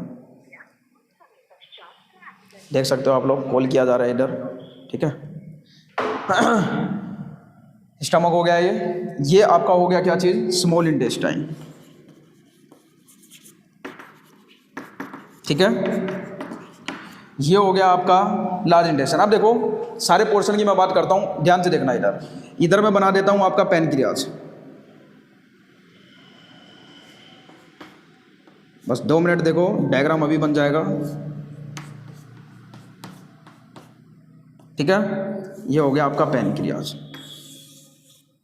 क्लियर है? ये स्टमक हो गया, ये हो गया आपका पैनक्रियाज। ठीक है, अगर मैं बात करूं, ये हो गया आपका स्मॉल इंटेस्टाइन का पहला पार्ट, जिसको हम लोग बोलते हैं ड्यूडेनम। ठीक है, उसके बाद ये वाला जो पोर्शन है स्मॉल इंटेस्टाइन का, इसको हम लोग बोलते हैं, इस ऊपर वाले पोर्शन को जिजेनम। और ये जो सबसे नीचे वाला हाईली कोल्ड पोर्शन होता है, ठीक है, इसको हम लोग बोलते हैं इलियम। सारे देखो, सारे डायग्राम मैं बता रहा हूँ, ड्यूडेनम हो गया, जिजेनम हो गया और इलियम हो गया। इन तीनों को मिला के क्या है ये स्मॉल इंटेस्टाइन। स्मॉल इंटेस्टाइन के 3 पार्ट। ठीक है, उसके बाद हम बात करें लार्ज इंटेस्टाइन की, तो लार्ज इंटेस्टाइन का जो ये वाला पार्ट होता है, इसको हम कहते हैं क्या चीज़, सीकम। अपेंडिक्स की बात नहीं कर रहा हूँ मैं, अपेंडिक्स के ऊपर वाले की बात कर रहा हूँ। ठीक है, इसको हम क्या बोलते हैं, सीकम। इसके बाद ये वाला जो पोर्शन है इसको हम कहते हैं एसी। एसी कौन सा है, जो हमें ठंडक प्रोवाइड करता है, नहीं, ये है असेंडिंग कोलोन। ठीक है, ये है टीसी। टीसी मतलब ये है ट्रांसवर्स कोलोन, और ये है डीसी। डीसी मतलब डायरेक्ट करंट, नहीं, ये है डिसेंडिंग कोलोन। क्या बोल रहा हूं मैं, एसी का मतलब है यहां पे देखो, बिना पानी के पढ़ाना पड़ रहा है आज। असेंडिंग कोलोन, मेहनत देखो आप लोग, ये है टीसी। टीसी मतलब हो गया ट्रांसवर्स कोलोन, और ये हो गया डीसी। डीसी हो गया डिसेंडिंग कोलोन। ठीक है, क्लियर है? इस कोलोन के बाद इस वाले कोलोन को हम बोलते हैं सिग्मोइड कोलोन, जो कि नीचे की तरफ कोइल होता जा रहा है। ठीक है, क्या बोलते हैं हम इसको, सिग्मोइड कोलोन। और इसके बाद ये वाला जो पोर्शन है, ये है एनल कैनाल। क्या चीज़ है ये, एनल कैनाल। और ये जो ओपनिंग है, ये है एनल ओपनिंग, या मैं इसको डायरेक्टली लिख दे रहा हूँ एनस। ठीक है, क्लियर है? तो ये आपका पूरा का पूरा डायग्राम है, किस चीज़ का आपका एलिमेंट्री कैनाल का डायग्राम है ये। ठीक है, अब देखो इधर ध्यान से समझो, मैं आपको लीवर के बारे में बता चुका हूँ। ठीक है, अब मैं थोड़ा सा और बताता हूँ आपको। कुछ डक्ट की बात करूंगा मैं अभी, पहले समझो। जो डक्ट लीवर से अराइज होगा उसके लिए हम वर्ड यूज करेंगे हिपैटिक डक्ट। जो डक्ट गोल ब्लैडर से अराइज होगा उसको हम बोलेंगे सिस्टिक डक्ट, क्योंकि मैंने आपको पहले ही बताया लास्ट बोर्ड पे कि hepatic word is use for liver और cystic word is use for gall bladder. और जो डक्ट पैनक्रियाज से अराइज होगा उसके लिए हम वर्ड की यूज करेंगे हिपैटो पैनक्रियाटिक डक्ट। ये एक बार छाप लो, आप स्क्रीनशॉट ले लो, मैं यहीं पे डायग्राम बना के सारी चीजें क्लियर करता हूँ आपको। ठीक है, यहाँ अलग से डायग्राम बनाए, इसके लिए टाइम लग जाएगा ज़्यादा।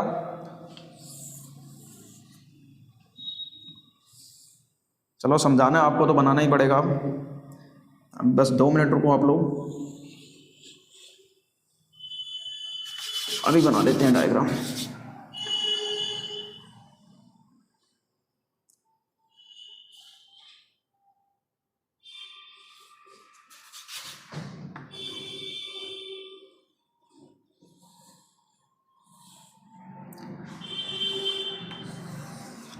ठीक है, देखो उस पोर्शन को मैं सिर्फ जूम कर रहा हूं यहाँ पे, और कुछ नहीं है। एक डायग्राम में आपको सब कुछ बना के दिखा दूंगा अभी। ठीक है, ये आपका पैनक्रियाज बन गया, ये हो गया आपका, ये पोर्शन ऐसे गया, ठीक है, और ये ऐसे हो गया, ये हो गया। ठीक है, ये कौन सा रीजन है, देखो ध्यान से देखो, मैंने किया क्या है, मैंने कुछ नहीं किया। ये वाला जो रीजन है, इस वाले रीजन को बस क्या कर दिया यहाँ पे, इसको जूम कर दिया। ठीक है, तो ये आपका कौन सा रीजन है, देखो ध्यान से समझो इधर। ठीक है, ये है आपका ड्यूडेनम वाला रीजन। कौन सा रीजन, ड्यूडेनम। और इस ड्यूडेनम के साथ क्या अटैच है, ये क्या चीज है, ड्यूडेनम, और ये क्या चीज है, पैनक्रियाज। अब इसको लिखने में, डायग्राम बनाने में सारा बोर्ड चला गया। और ये जो आपका देखो, सारे डक्ट मैं आपको एक ही बोर्ड पे समझा दूंगा। ये है आपका गोल ब्लैडर। क्या चीज है ये, गोल ब्लैडर, ठीक है। ये जो दोनों डक्ट आपको दिखाई दे रहे हैं, एनसीईआरटी में भी दिखाई दे रहा होगा आपको, ये डायग्राम आप लोग देखोगे जब, या मॉड्यूल में देखोगे आप तो वहां पे भी डायग्राम दिखाई दे रहा है। ये जो डक्ट है, ये दोनों डक्ट अराइज हुए हैं लीवर से। कौन से डक्ट है ये? लीवर से, इसलिए इन दोनों डक्ट को हम लोग बोलेंगे हिपैटिक डक्ट। कौन सा डक्ट बोलेंगे? हिपैटिक डक्ट, ठीक है। इससे जो डक्ट अराइज हो रहा है, इस डक्ट को हम लोग क्या बोलेंगे? इसको हम बोलेंगे सिस्टिक डक्ट। बात आई समझ में? क्या चीज है ये? ACDC हटा रहा हूं मैं अभी इधर, ठीक है, लिखना है। लीवर से जो डक्ट अराइज हो रहा है उसको हम बोल रहे हैं हिपैटिक डक्ट, जो कि क्या लेके आएगा? Bile juice. यहां पे जो जा रहा है आपको पता होगा, जो एनसीईआरटी में लिख के भी दिया हुआ है, जो आपका गोल ब्लैडर होता है इसके अंदर temporary storage of bile juice takes place. क्या होता है गोल ब्लैडर के अंदर? अगर मैं बात करूं तो इसके अंदर टेम्परेरी स्टोरेज होता है, ठीक है। मैं लिख देता हूं यहां पे, temporary storage of bile juice इसके अंदर होता है। किसके अंदर? गोल ब्लैडर के अंदर। रिलीज कहां से होता है? लीवर से रिलीज होता है।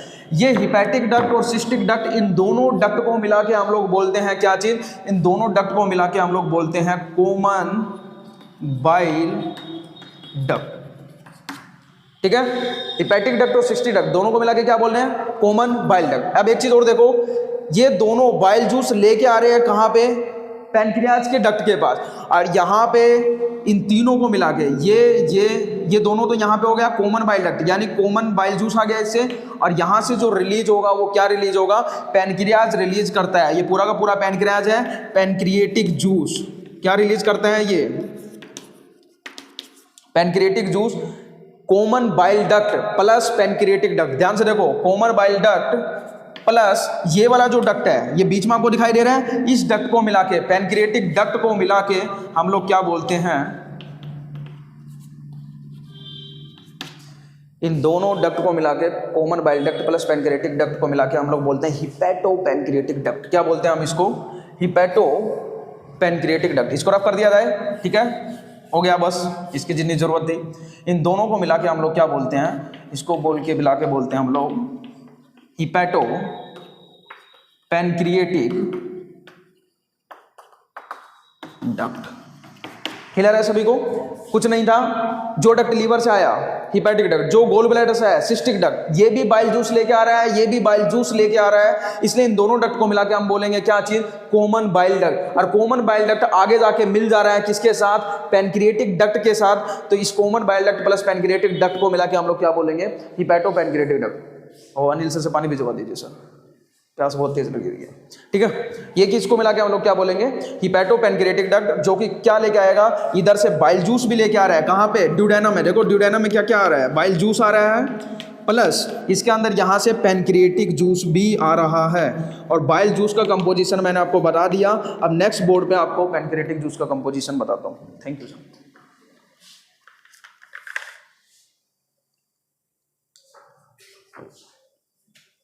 इस डायग्राम को देखो आप लोग सभी।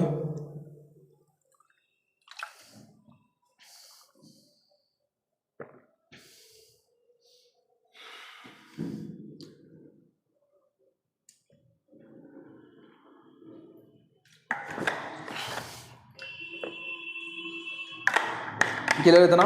अभी मैं आपको पैनक्रिएटिक जूस का कंपोजिशन बताता हूँ, ठीक है। ये मैं इधर वाला डायग्राम रफ कर रहा हूँ, ये आपको इसके सामने है। देखो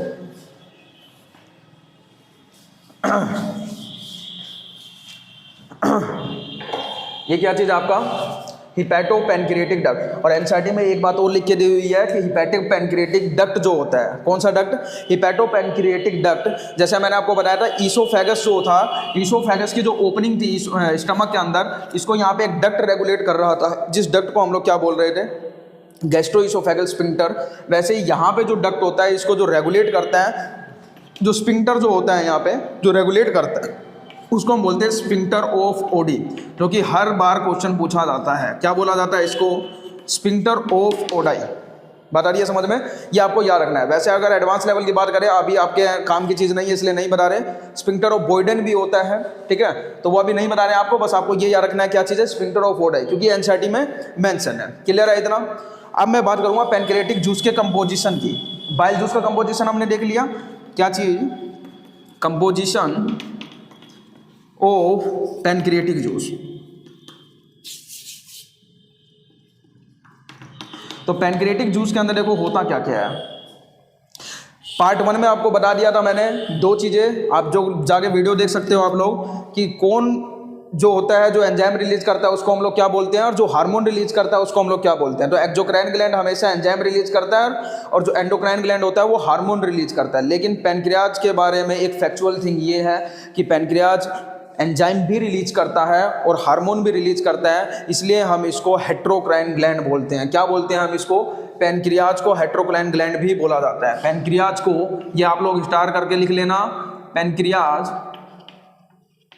को हेट्रोक्राइन ग्लैंड भी बोला जाता है।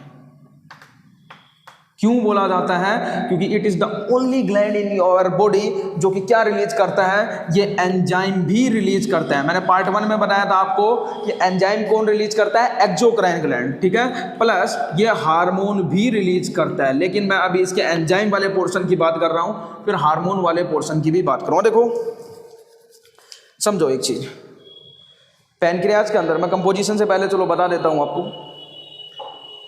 ठीक है। इसको रफ कर दिया था इधर से, ये डक्ट वर्क लिख लिया होगा आपने, मैं डक्ट वाला पोर्शन पूरा रफ कर रहा हूं, ठीक है, तब आसानी से बताया जा पाएगा, स्पेस बन जाएगा हमारे पास। देखो है क्या चीज, आपके पैनक्रियाज के अंदर अगर हम बात करें तो पैनक्रियाज को हम लोग बोल रहे हैं हेट्रोक्राइन ग्लैंड।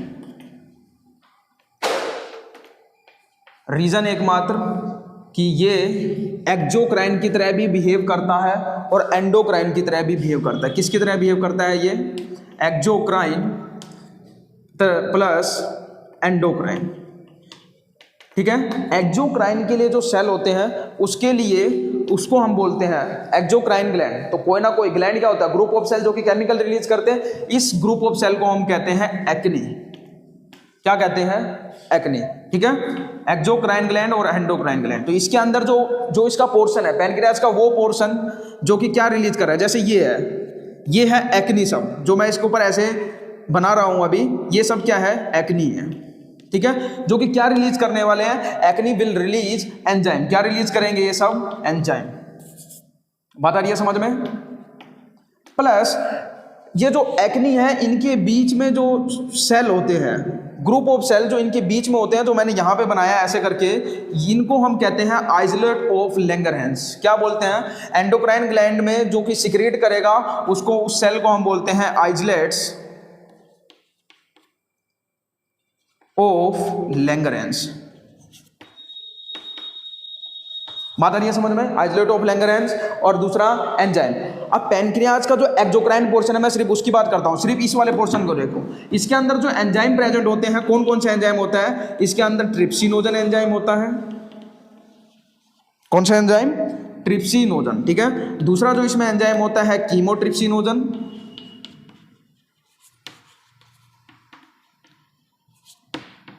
चौक ले लेते हैं, ठीक है। नेक्स्ट जो एंजाइम होता है इसके अंदर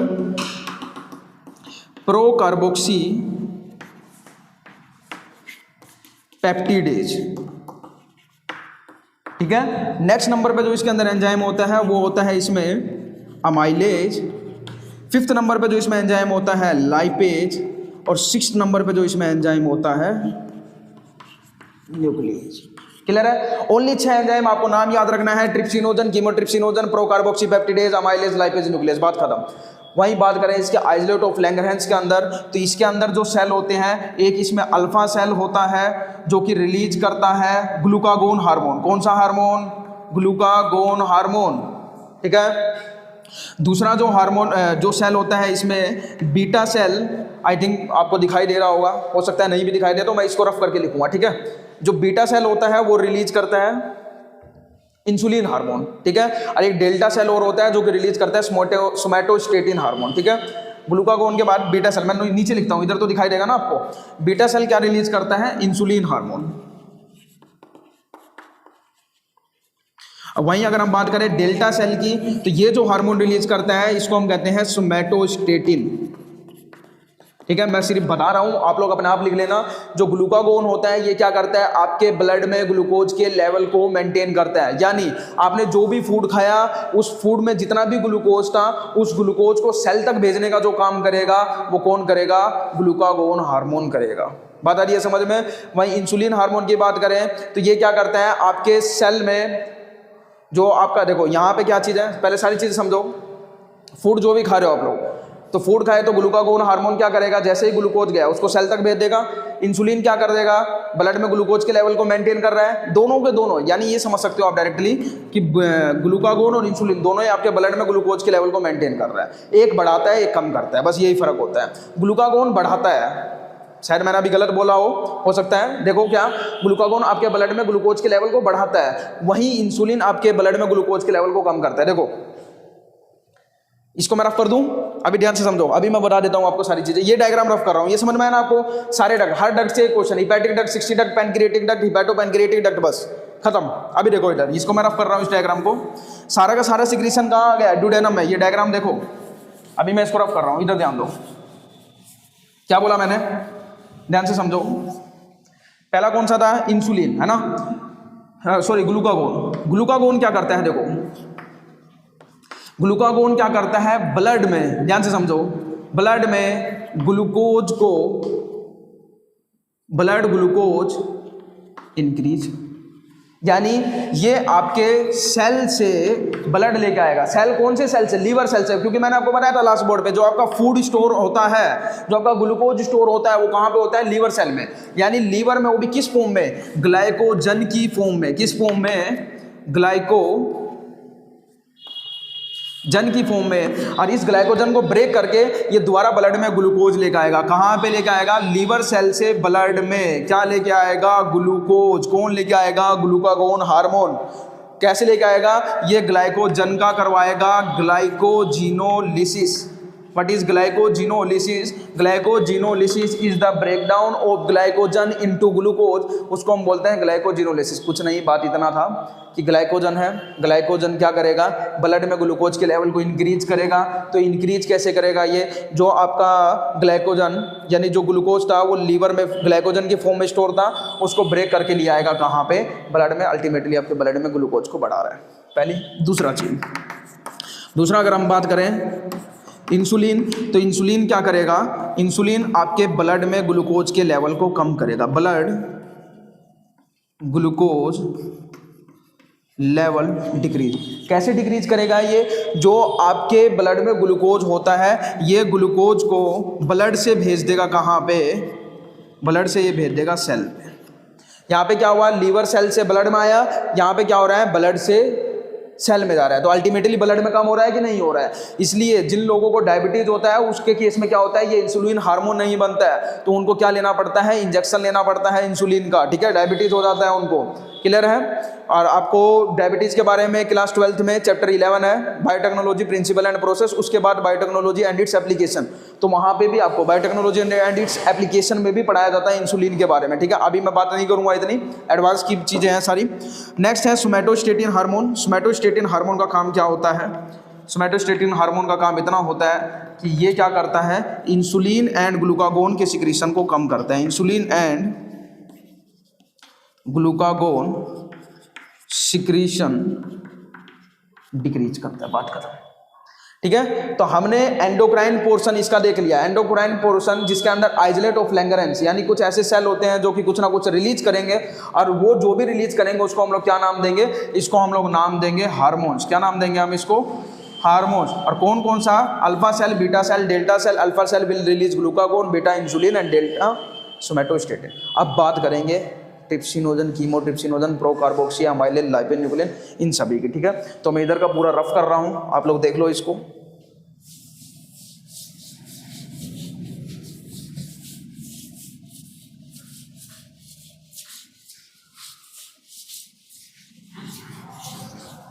देखो इतनी देर में अभी पहली बार हमारा बोर्ड बिल्कुल पूरा साफ हुआ है। ठीक है, बाकी सब कुछ चौक चौक हो गया। देखो इधर बात करें हम किसकी, एंजाइम्स की। कौन से एंजाइम की, जो एंजाइम आपके कहाँ प्रेजेंट है, पैनक्रिएटिक जूस में, ठीक है। तो पहले एंजाइम की बात करते हैं हम, हर एंजाइम के फंक्शन की बात करते हैं, ठीक है। फंक्शन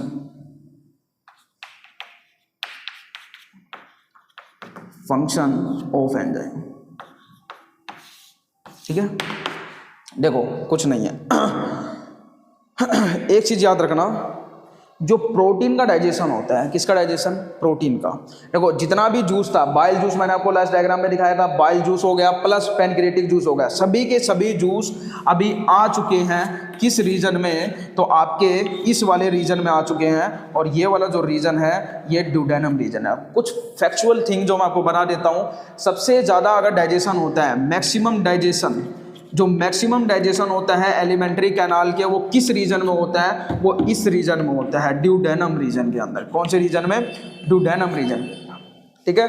अगर मैं बात करूं मैक्सिमम एब्जॉर्प्शन ऑफ फूड, क्योंकि आपको पार्ट 1 में ही बताया था कि फूड को ब्रेक करके आपको कहां तक लेके जाना है, आपको सिंपलेस्ट फॉर्म तक लेके जाना है। तो मैक्सिमम जो एब्जॉर्प्शन होता है वो फूड का, वो कहां पे होता है, वो जीजेनम रीजन में होता है, ठीक है। सारी फैक्चुअल थिंग है, आपको पता होनी चाहिए। नेक्स्ट अगर हम बात करें एंड ऑफ डाइजेशन, यानी डाइजेशन का एंड कहाँ पे होता है, तो डाइजेशन के एंड की अगर हम बात करें तो ये होता है इलियम रीजन में, यानी इलियम रीजन के बाद कोई भी डाइजेशन नहीं होता है। मैंने लास्ट वाले बोर्ड पे बता दिया था कहाँ ड्यूडेनम है, कहाँ जीजेनम है, कहाँ इलियम, उस रीजन के बाद, इलियम के जस्ट बाद स्टार्ट हो जाता है लार्ज इंटेस्टाइन, ठीक है। तो वहाँ पे कोई भी डाइजेशन नहीं होता है। एक चीज़ और बता देता हूँ, ये आपका स्टमक है, ये आपका ड्यूडेनम है। Opening of stomach into the duodenum is regulated by a sphincter, जिसको हम बोलते हैं पाइलोरिक स्फिंक्टर। कौन सा स्फिंक्टर, पाइलोरिक स्फिंक्टर, ठीक है। यहाँ पे जो स्फिंक्टर प्रेजेंट है उसको हमने बोला गैस्ट्रो इसोफेगल स्फिंक्टर, और यहाँ पे जो स्फिंक्टर प्रेजेंट है उसको हम लोग क्या बोल रहे हैं, पाइलोरिक स्फिंक्टर। बात आ रही है समझ में। अब बात कर रहे हैं हम पैनक्रिएटिक जूस के अंदर जितने भी एंजाइम है, तो देखो जो भी पैनक्रिएटिक जूस यहाँ से यहाँ आता है, अच्छा मैंने एक चीज आपको नहीं बताया, पहले उसको कवर कर लेते हैं। मैंने आपको बोला कि प्रोटीन का डाइजेशन, तो जो प्रोटीन का डाइजेशन वो सबसे पहले स्टार्ट होता है वो स्टमक में होता है ना। तो मैंने आपको लास्ट बोर्ड पे, लास्ट से पहले वाले बोर्ड पे आपको प्रो एंजाइम, पेप्सिनोजन एंजाइम, इसके बारे में बता दिया था, प्रोरेनिन के बारे में बताया था। इनका क्या फंक्शन होता है, पहले इसको कवर करते हैं, फिर इसके बाद इसको कवर करेंगे, ठीक है। सीक्वेंस बन जाएगा पूरा, ठीक है। देखो क्या करना है, कुछ नहीं, फंक्शन ऑफ गैस्ट्रिक एंजाइम, ठीक है। जो भी एंजाइम गैस्ट्रिक्स जूस में प्रेजेंट है उसकी बात करते हैं। तो कौन कौन सा एंजाइम था उधर ध्यान दो। सबसे पहले मैंने बताया था म्यूकस और नेक सेल, जो कि म्यूकस सिक्रीट कर रहा था। दूसरे नंबर पे क्या बताया था, पैक्टिक चीफ सेल और जैमोजन, जो कि क्या सिक्रीट कर रहा था, प्रो एंजाइम पेप्सिनोजन। तो ध्यान दो इधर, pro enzyme pepsinogen, pro enzyme pepsinogen को पेप्सिन में जो कन्वर्ट करता है, वो कौन कन्वर्ट करता है, वो HCl जो कि रिलीज कर रहा था, कौन, पैरेटल और ऑक्जेंटिक सेल, वो HCl इसको कन्वर्ट कर देता है पेप्सिन में। क्या होता है, प्रो एंजाइम पेप्सिनोजन जो है वो है इनएक्टिव फॉर्म ऑफ एंजाइम, जिसको एक्टिव फॉर्म में कन्वर्ट किया था HCl ने। तो पेप्सिन क्या है, it is the active form of enzyme. बात आ रही है समझ में। आपको कल ही बता दिया था इसका पीएच कितना होता है स्टमक का, 1.8 होता है, ठीक है। अब ये पेप्सिन क्या करेगा, अगर हम फंक्शन की बात करें, ये पेप्सिन अभी तक देखो सलेवरी ग्लैंड के अंदर आपके जो फूड था उसके अंदर सिर्फ कार्बोहाइड्रेट का डाइजेशन हुआ था। वो भी एक चीज याद रखना आप लोग, ओनली कहाँ लिख दें इसको, क्या लिख देते हैं, 30% स्टार्च का डाइजेशन होता है। आई थिंक मैंने कल आपको नहीं बताया हो ये, और हो सकता है बता भी दिया हो। तो 30% स्टार्च का डाइजेशन ही होता है कहाँ पे, आपके बक्कल कैविटी के अंदर। कोई भी प्रोटीन का डाइजेशन नहीं होता। प्रोटीन का डाइजेशन जो फर्स्ट टाइम स्टार्ट होता है वो कहाँ पे स्टार्ट होता है, आपके स्टमक में, जो कि पेप्सिन एंजाइम क्या करता है, जो फूड के अंदर आपका प्रोटीन होता है, इनएक्टिव फॉर्म मतलब काम करने वाला फॉर्म नहीं है, थोड़ी देर में मैं भी इनएक्टिव फॉर्म में पहुंच जाऊंगा, थकने वाला हूँ पूरा। और एक्टिव फॉर्म की अगर हम बात करें, देखो तो प्रोटीन को, जो आपका पेप्सिन एंजाइम है, आपका पेप्सिन एंजाइम प्रोटीन को कन्वर्ट कर देगा किसके अंदर, प्रोटियोज और पेप्टोन्स में। देखो डाइजेशन, देखो यहाँ पे बक्कल कैविटी के अंदर सिर्फ स्टार्च का डाइजेशन, ओनली 30% स्टार्च का डाइजेशन, कोई भी प्रोटीन का डाइजेशन नहीं हुआ। यहाँ पे प्रोटीन का डाइजेशन हो रहा है, कौन कर रहा है, पेप्सिन कर रहा है, जो कि बड़ा इंपॉर्टेंट है। अब थोड़ा सा कॉम्प्लिकेट होता जाएगा चैप्टर, और आसान भी है, बस आप चीज़ों को समझो, ठीक है, पेशेंस रखो बस, और प्रोटीओज और पेप्टोन में कन्वर्ट कर देगा। क्या होता है प्रोटीओज और पेप्टोन, पहले ये समझो। प्रोटीन होता है एक कॉम्प्लेक्स फॉर्म, बहुत ज़्यादा लंबी चेन है। प्रोटीओज और पेप्टोन कुछ नहीं है, बस इस लंबी चेन को थोड़ा छोटा बना दिया गया, बस। ये बहुत लंबी चेन थी, इसको थोड़ा सा छोटा बना दिया गया, बस इतना किया है। किसकी हेल्प से हुआ है? पेप्सिन एंजाइम की हेल्प से। अच्छा, जो बच्चों की अगर हम बात करें जिनके अंदर क्या प्रेजेंट था, प्रोरेनिन प्रेजेंट था, उसको रेनिन को भी ये HCl कन्वर्ट कर देता है किस फॉर्म में? रेनिन की फॉर्म में, जो कि ये वाला जो फॉर्म होता है वो इनएक्टिव फॉर्म होता है, और ये वाला जो फॉर्म होता है वो एक्टिव फॉर्म होता है, ठीक है। और ये रेनिन क्या करता है? मिल्क के अंदर एक प्रोटीन होता है, क्या होता है? प्रोटीन। मिल्क के अंदर जो प्रोटीन होता है उस प्रोटीन को हम लोग कहते हैं कैसीन प्रोटीन। कौन सा प्रोटीन? मिल्क के अंदर जो प्रोटीन है उसको हम क्या बोल रहे हैं? Casein protein. याद रखना, इसके अंदर मिल्क के अंदर जो प्रोटीन है उसको हम बोलते हैं कैसीन प्रोटीन। इस कैसीन प्रोटीन को जो रेनिन एंजाइम है वो कन्वर्ट करेगा कैल्शियम पैराकैसिनेट में। किस में कन्वर्ट करेगा ये? कैल्शियम पैरा कैसिनेट में। अभी तो चलेगा ये,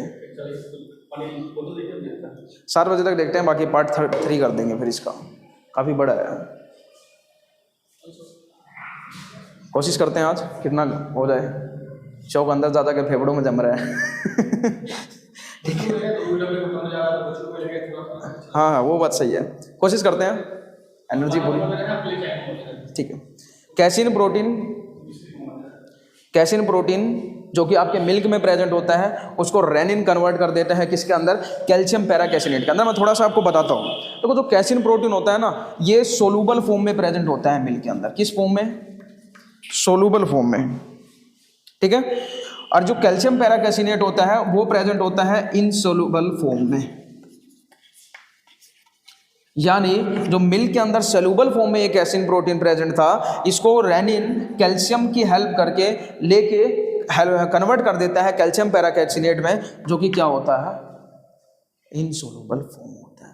अब ये इसी प्रोसेस को हम लोग कहते हैं कडलिंग ऑफ मिल्क। क्या बोलते हैं इसको? Cuddling of milk. Cuddling of milk का मतलब ये कतई नहीं होता कि आपके स्टमक के अंदर दूध दही में कन्वर्ट हो जाता है। इसका मतलब ये होता है कि वो थोड़ा सा सॉलिड फॉर्म में कन्वर्ट हो जाता है, और वो इजिली डाइजेस्ट मतलब डाइजेस्ट होता है, लेकिन टाइम लेके डाइजेस्ट होता है। जैसे आपको बताया ना मैंने कल लास्ट क्लास में पार्ट 1 में वीडियो में, कि आपको अगर इंस्टेंट एनर्जी चाहिए तो आपको क्या खाना पड़ेगा? आपको कार्बोहाइड्रेट रिच फूड खाना पड़ेगा। क्यों खाना पड़ेगा? क्योंकि उसका डाइजेशन आपके बक्कल कैविटी से ही स्टार्ट हो गया, तो आपको इंस्टेंट एनर्जी मिल गया। ऐसे ही इसका डाइजेशन ऐसा नहीं है कि नहीं हो रहा, होता है इसका भी डाइजेशन, लेकिन ये इनसोलुबल फॉर्म में कन्वर्ट होने के बाद अब इसको धीरे धीरे एक टाइम के साथ इसका डाइजेशन होता है, ठीक है। तो ये था आपके स्टमक के अंदर जितने भी एंजाइम हैं उनका फंक्शन। नेक्स्ट हम बात करेंगे पैनक्रियाटिक जूस के अंदर जितने भी एंजाइम थे उनका फंक्शन, ठीक है।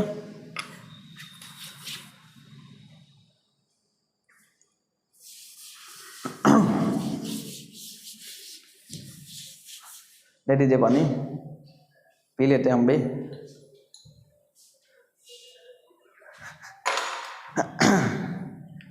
महान आदमी फिर से आ गए हैं आज।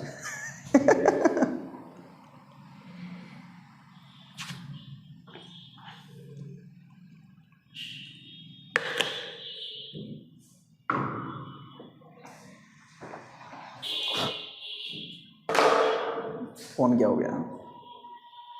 ठीक है, नेक्स्ट हम बात करते हैं किसकी? जो एंजाइम प्रेजेंट है पैनक्रियाटिक जूस के अंदर, ठीक है। देखो पैनक्रियाटिक जूस के अंदर जितने भी एंजाइम है, पैनक्रियाटिक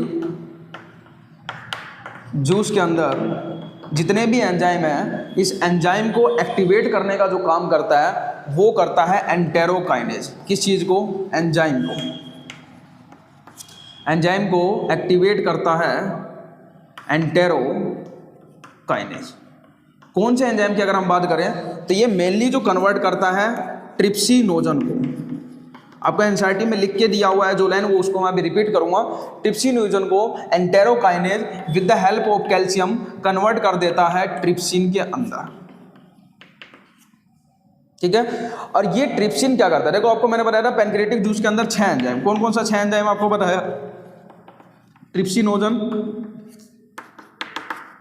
कीमोट्रिप्सिनोजन,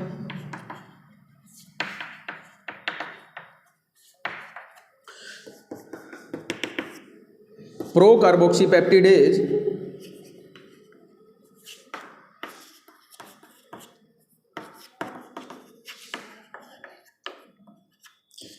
अमाइलेज, लाइपेज और न्यूक्लिएज, ठीक है। 6 एंजाइम बताया था। अब एक एंजाइम है पहला ट्रिप्सिनोजन, जिसको एक्टिवेट कर दिया किसने, एंटेरोकाइनेज ने ट्रिप्सिन की फॉर्म में। अब ये ट्रिप्सिन क्या करेगा, फर्दर ये एक्टिवेट करेगा इन सभी एंजाइम को। कीमोट्रिप्सिनोजन को ये कन्वर्ट कर देगा कीमोट्रिप्सिन में, प्रो कार्बोक्सीपेप्टिडेज को ये कन्वर्ट कर देगा कार्बोक्सीपेप्टिडेज में, ठीक है। कौन कौन से एंजाइम को, इन दोनों एंजाइम को, ये छोड़ो। देखो अब दूसरे नंबर पे अगर हम बात करें, पहले नंबर पे हमने देख लिया, अब ट्रिप्सिन क्या करेगा, कौन सा एंजाइम है, कीमोट्रिप्सिनोजन,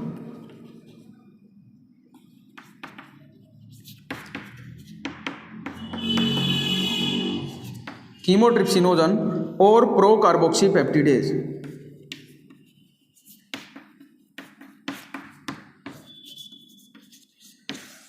को ट्रिप्सिन कन्वर्ट कर देगा किस फॉर्म में, कीमोट्रिप्सिन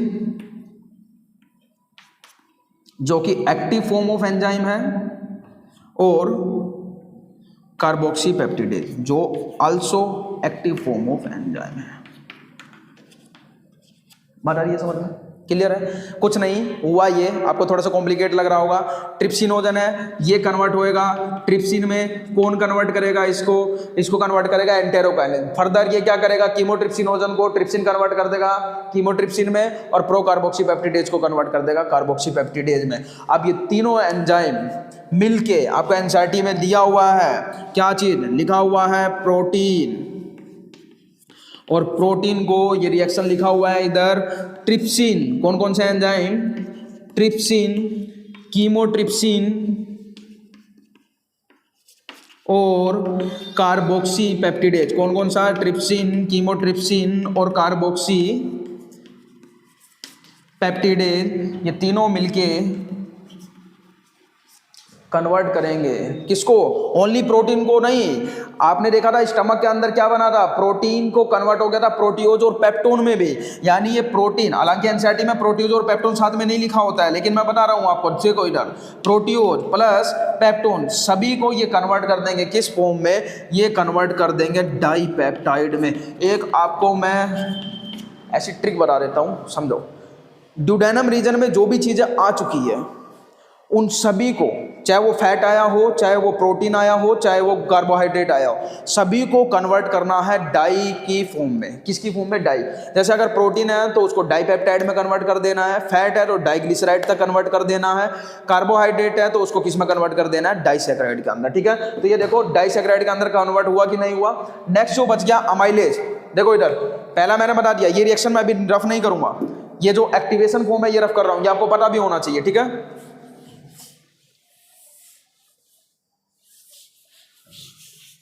ये देखो ये हो गया, ये हो गया पहला, तीनों एंजाइम का काम हो गया, पहले तीन का। नेक्स्ट अगर हम बात करें अमाइलेज, तो अमाइलेज क्या करेगा, ओनली 30% कार्बोहाइड्रेट का डाइजेशन हुआ था, रिमेनिंग जो कार्बोहाइड्रेट है, कितना कार्बोहाइड्रेट अभी बच गया है, तो रिमेनिंग 70% जो कार्बोहाइड्रेट है, इस कार्बोहाइड्रेट को कौन कन्वर्ट करेगा, अमाइलेज, किस फॉर्म में।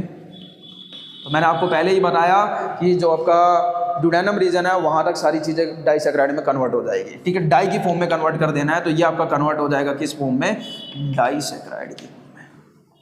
बात आ रही है समझ में। नेक्स्ट अगर हम बात करें तो कौन से एंजाइम का काम हो गया, अमाइलेज का काम हो गया। नेक्स्ट अगर हम बात करें फोर्थ नंबर पे अमाइलेज, फिफ्थ नंबर पे लाइपेज। तो लाइपेज क्या करेगा, लाइपेज जो आपका फैट है उस फैट को कन्वर्ट करेगा लाइपेज किस फॉर्म में, फैटी एसिड प्लस ग्लिसरॉल में,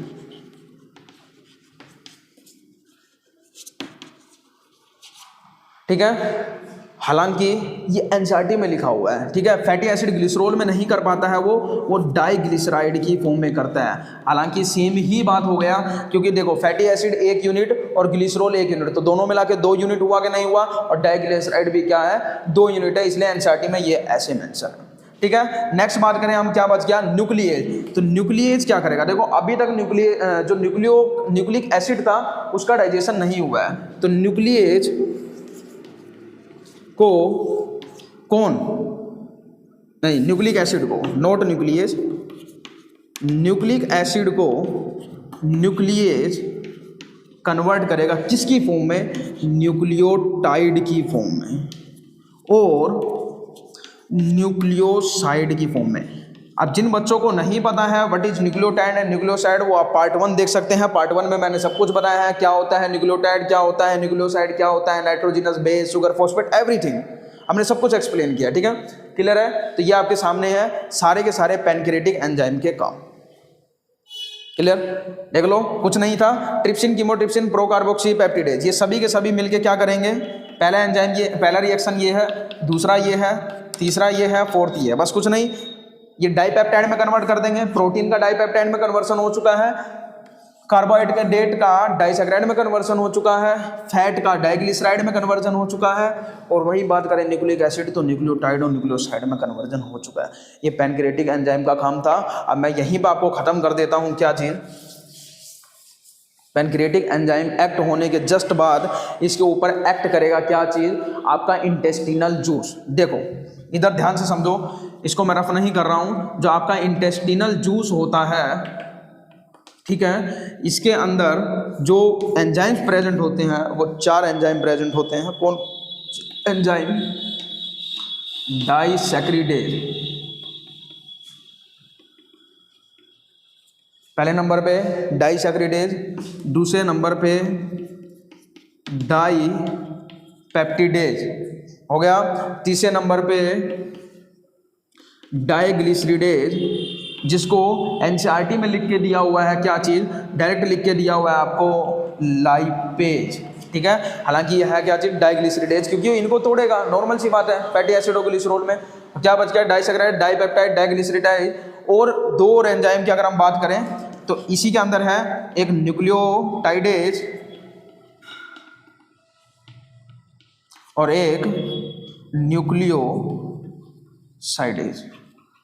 ये एंजाइम आपके प्रेजेंट होता है कहाँ पे, पैनक्रिएटिक जूस में। देखो एंजाइम के खास बात होता है पहचानने का, कभी भी डाइसैकराइड लिखा मिले और डाइसैकराइडेज लिखा मिले तो आप एंजाइम के नाम के पीछे हमेशा आपको मिलेगा एज, हमेशा नहीं लेकिन मैक्सिमम केस में, ठीक है। बहुत सारे ऐसे भी एंजाइम होते हैं जिनके नाम के पीछे एज नहीं होता है। तो ये आपको क्या रिप्रेजेंट कर रहा है, ये सभी आपको रिप्रेजेंट कर रहा है कि ये सभी क्या चीज़ है, ये सभी है एंजाइम, ठीक है, ये सभी क्या चीज़ है, एंजाइम है, ठीक है। अब देखो ये क्या करेगा, अल्टीमेट एम, आप देखो ये सभी नाम याद रखो आप, डाइसैकराइडेज, डाइपेप्टिडेज, न्यूक्लियोसाइडेज, डाइग्लिसरीडेज।